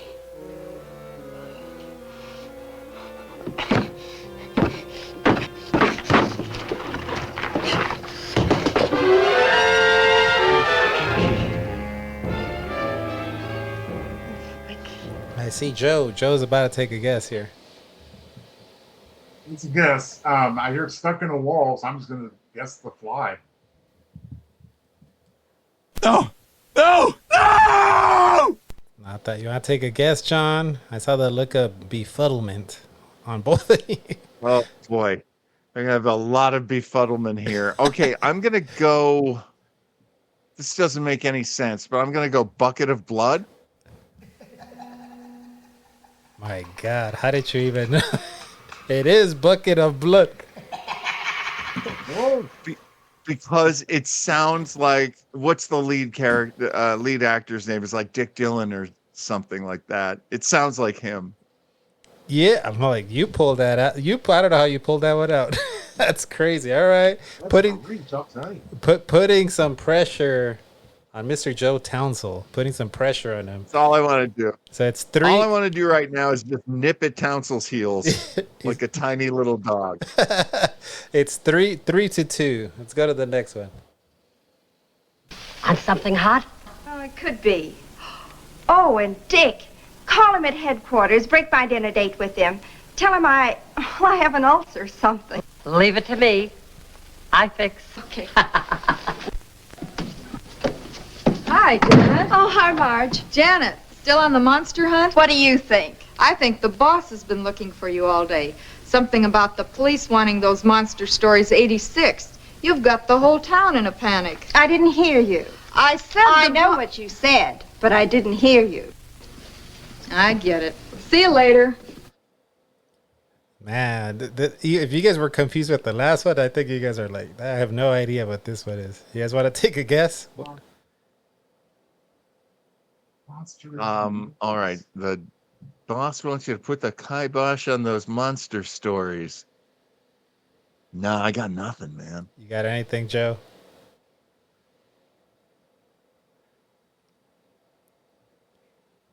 I'm blank. Night of the Creeps. Night of the Creeps? No! No! No! So it's Bride of Monster, a 1955 horror movie. Yeah. That is unknown to me. All right, next one. I've got to see more of the like woman exploitation monster movies. I'm seriously low on those. I got to fill up my tank. I just like that she's like, I heard, what did you say? Like, I heard what you were saying, but I pretty much telling her to shut the fuck up. I hear you. And it sounded like an episode of The Honeymooners with Trixie and... All right, next one here. Buddy, my boy, if you find a fellow who killed Dr. Zoomer, you got the murderer. Hey, you've got something there. What makes you so dumb? I'll prove with the lady. Lady! How dare you try to make a date with me? I work in a cafe. I do my act. Nobody makes a date with me. I finish my act. So you think you're going to make a date with me, huh? You think I tell you I live at 4254 Rue El Fadl, apartment 2B? You think I'm going to tell you I am not married, I live by myself, and that my phone number is 2341-648? Oh, just because I work in the cafe, I do my act. Mais c'est important. J'espère que vous ne me prenez pas stupide, parce que je suis une pauvre petite femme qui a besoin de travailler pour gagner. Any guesses? Oh my gosh, an angry. At first, I thought it was an angry Mexican woman, and I was going to go, "Oh, the giant scorpion." but no, she's an angry French woman, and no, I don't know who. No, I got no idea. Got anything, Joe? I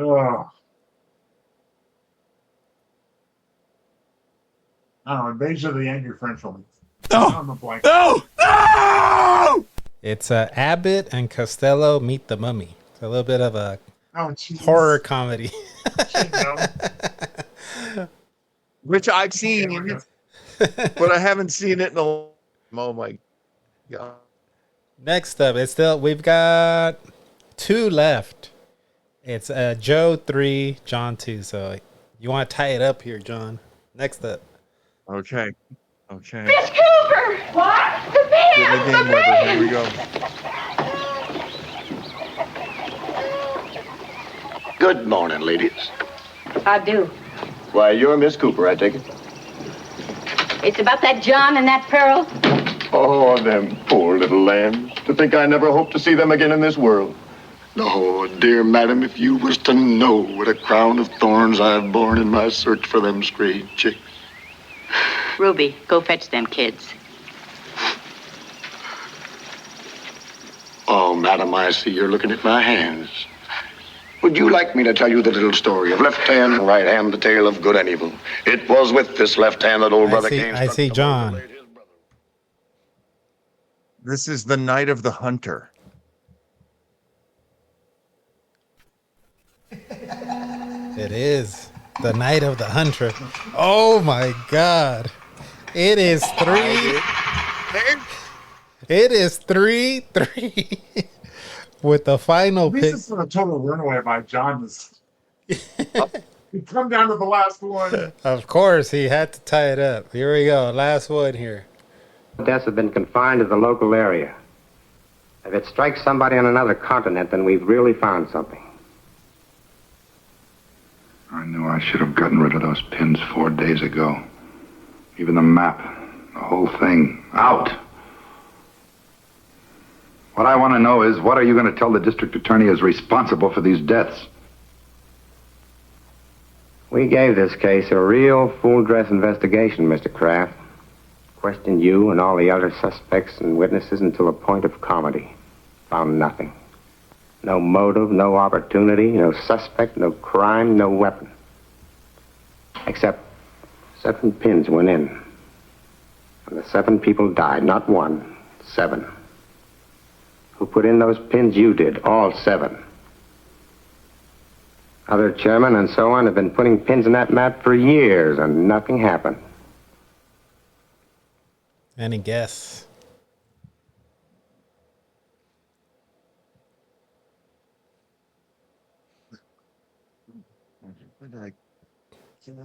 I walked with a zombie? No! No! No! If you know it, Joe, you can take it here. Oh, gosh. Hands in the map. 7 people dead. I was a teenage axe murderer. No! No! No! Well, I got one more. I had a bonus one. So I'm gonna play the bonus one. If you get neither of you guys get this one, then it's a what do they call it? It's a Broadway, John. It's a Broadway. It's a double DQ. We'll end it with a brawl. Take it off the air. Wouldn't it be great? Broadway, I'll take. Here we go. Last one.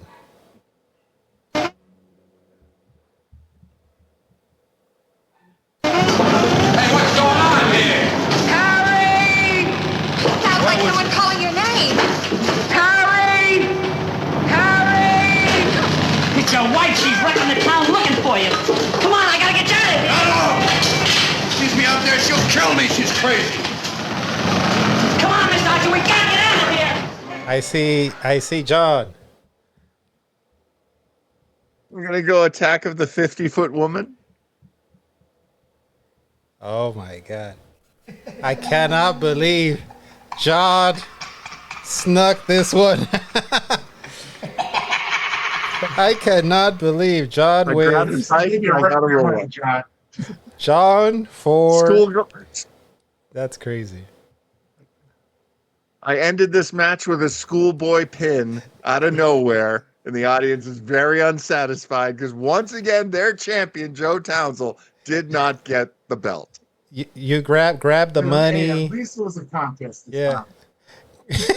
That was grab the money. Don't even shower, John. Get in your car and drive away. Get out of here. You got to book it to the next town, pal. You got to make it to Poughkeepsie. Make it to Poughkeepsie, baby. Nope. Yeah. No time to talk. I got to hand it to John. Getting Attack of the 50-Foot Woman and Bucket of Blood, that's a championship performance. I have to give him.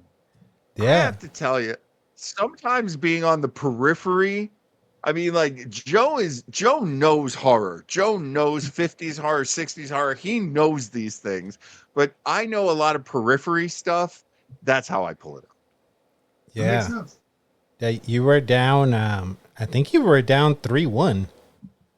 You were down 3. Yeah, you were down 3-1, and then you got like 4 in a row. So you were. I have no. You made that hot tag. You made that baby face. What is it? The shine. So you're listening out there in podcast land. Be sure to buy your books from joetownsel.com, written by the author who always loses horror trivia. There you go. There you go. All right. Well, we're gonna wrap things up, but we're gonna take a commercial break and wrap it up here. Take ice cream, spoon on extra rich, extra thick, extra chocolatey Bosco syrup. There's the best chocolate flavor you ever tasted. More Bosco magic. Cake, ice cream, topped with extra thick, extra chocolatey Bosco syrup. Try it. Bosco also makes milk chocolatey delicious. Tell Mom to get Bosco chocolate-flavored syrup for you. Sing out, I love Bosco, it's rich in chocolate tea. Chocolate flavored Bosco is mighty good for me. Mama puts it in my milk for extra energy.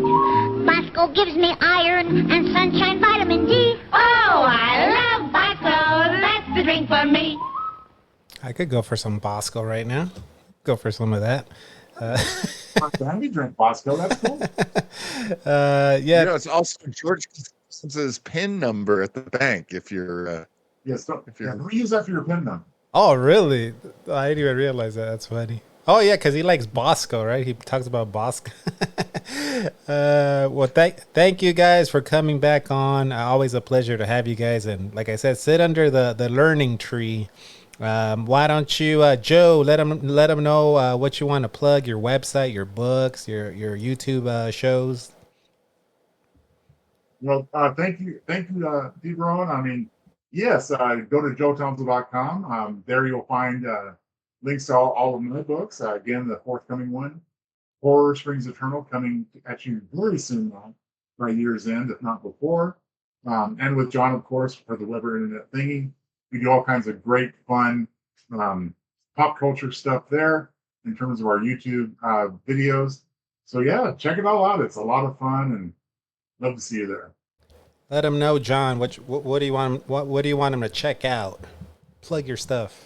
If you go over to YouTube and you go to Weber Internet Thingy, you will find so many different kinds of shows that Joe and I have done, including one called Joe Townsel's Dread Time Stories, in which he reads one of his short stories for you. And that's just a pleasure. Sometimes I just love to have that in the background. Having produced the show, I've already seen it, but I love Joe's voice. I love Joe's writings. I love putting music into these shows, so you can check that one out. But we do have, as Tiburon mentioned, we've got a bunch of old radio shows where we react to it in real time. And that is a huge pleasure as well. So yeah, come on over to YouTube, Weber Internet Thingy. And we do have our other channel specifically for Retro Rangers. It's called Retro Rangers HQ. We had to create that because it has so many copyright issues, because we just basically watch a movie and talk during it. If you want to join us live for any of these shows, check in with us in December. We'll go back to our live schedule sometime in December. Yeah, we would love for you to come by and see and hear what we've done. Very cool. Like I said, I'll put Thank you so much for having us. It's no, thank you. When we're here and when you're with us too. Yeah, I love chatting it up with you guys. I always feel like I learned something. Like now I'm a fan of War of the Worlds, which I wasn't even on my something I wanted to watch before I met you guys. So now I'm a fan of these movies and the story. So very cool. That's so great. I'm gonna put links to their channels, Joe's website, all in the description of the episode, whether you're listening on the audio end or on YouTube. And if you don't do that, then you're fucking dead to me. What can I say? If you don't follow these as for me, Retro Tiburon on all the social media. If you're listening on the audio end, do me a favor, check me out on YouTube, Retro Tiburon. Give me a sub. If you're listening on YouTube, give me a follow on one of those podcast apps, Apple Podcasts, Spotify. For God's sake, it's free, goddammit. Give me a damn follow on there. Give me a follow on the podcast apps, right? Right, John? It's free. I'm not asking for money. Come on, man. It's just you click a thing. That's all. You just show a little love for free. And you know something? I haven't done it myself, so I'm going to run over to Spotify and make sure I do. You're on your damn phone all day checking out TikTok videos. You can go over to a podcast app and give me a follow on there. But before we go... It's very worthwhile as opposed to TikTok videos. Yeah, but before we go, since you mentioned, John, he has a good voice, Mr. Joe Townsel. I agree. I think since he dropped that knowledge on Vincent Price and Thriller, I think he should be the one that should, as I play the little 8-bit version of Thriller, give us a little Vincent Price here. Come on, Joe. My best. Darkness falls across the land. I can't remember any of the other words, but I'm doing my best to sound like Vincent Price. That's all I can do. That's all we need, folks. You all have a great night. Have a great day. Happy Halloween, everyone. We're out of here. Thanks, everybody. Thanks for having us, bro.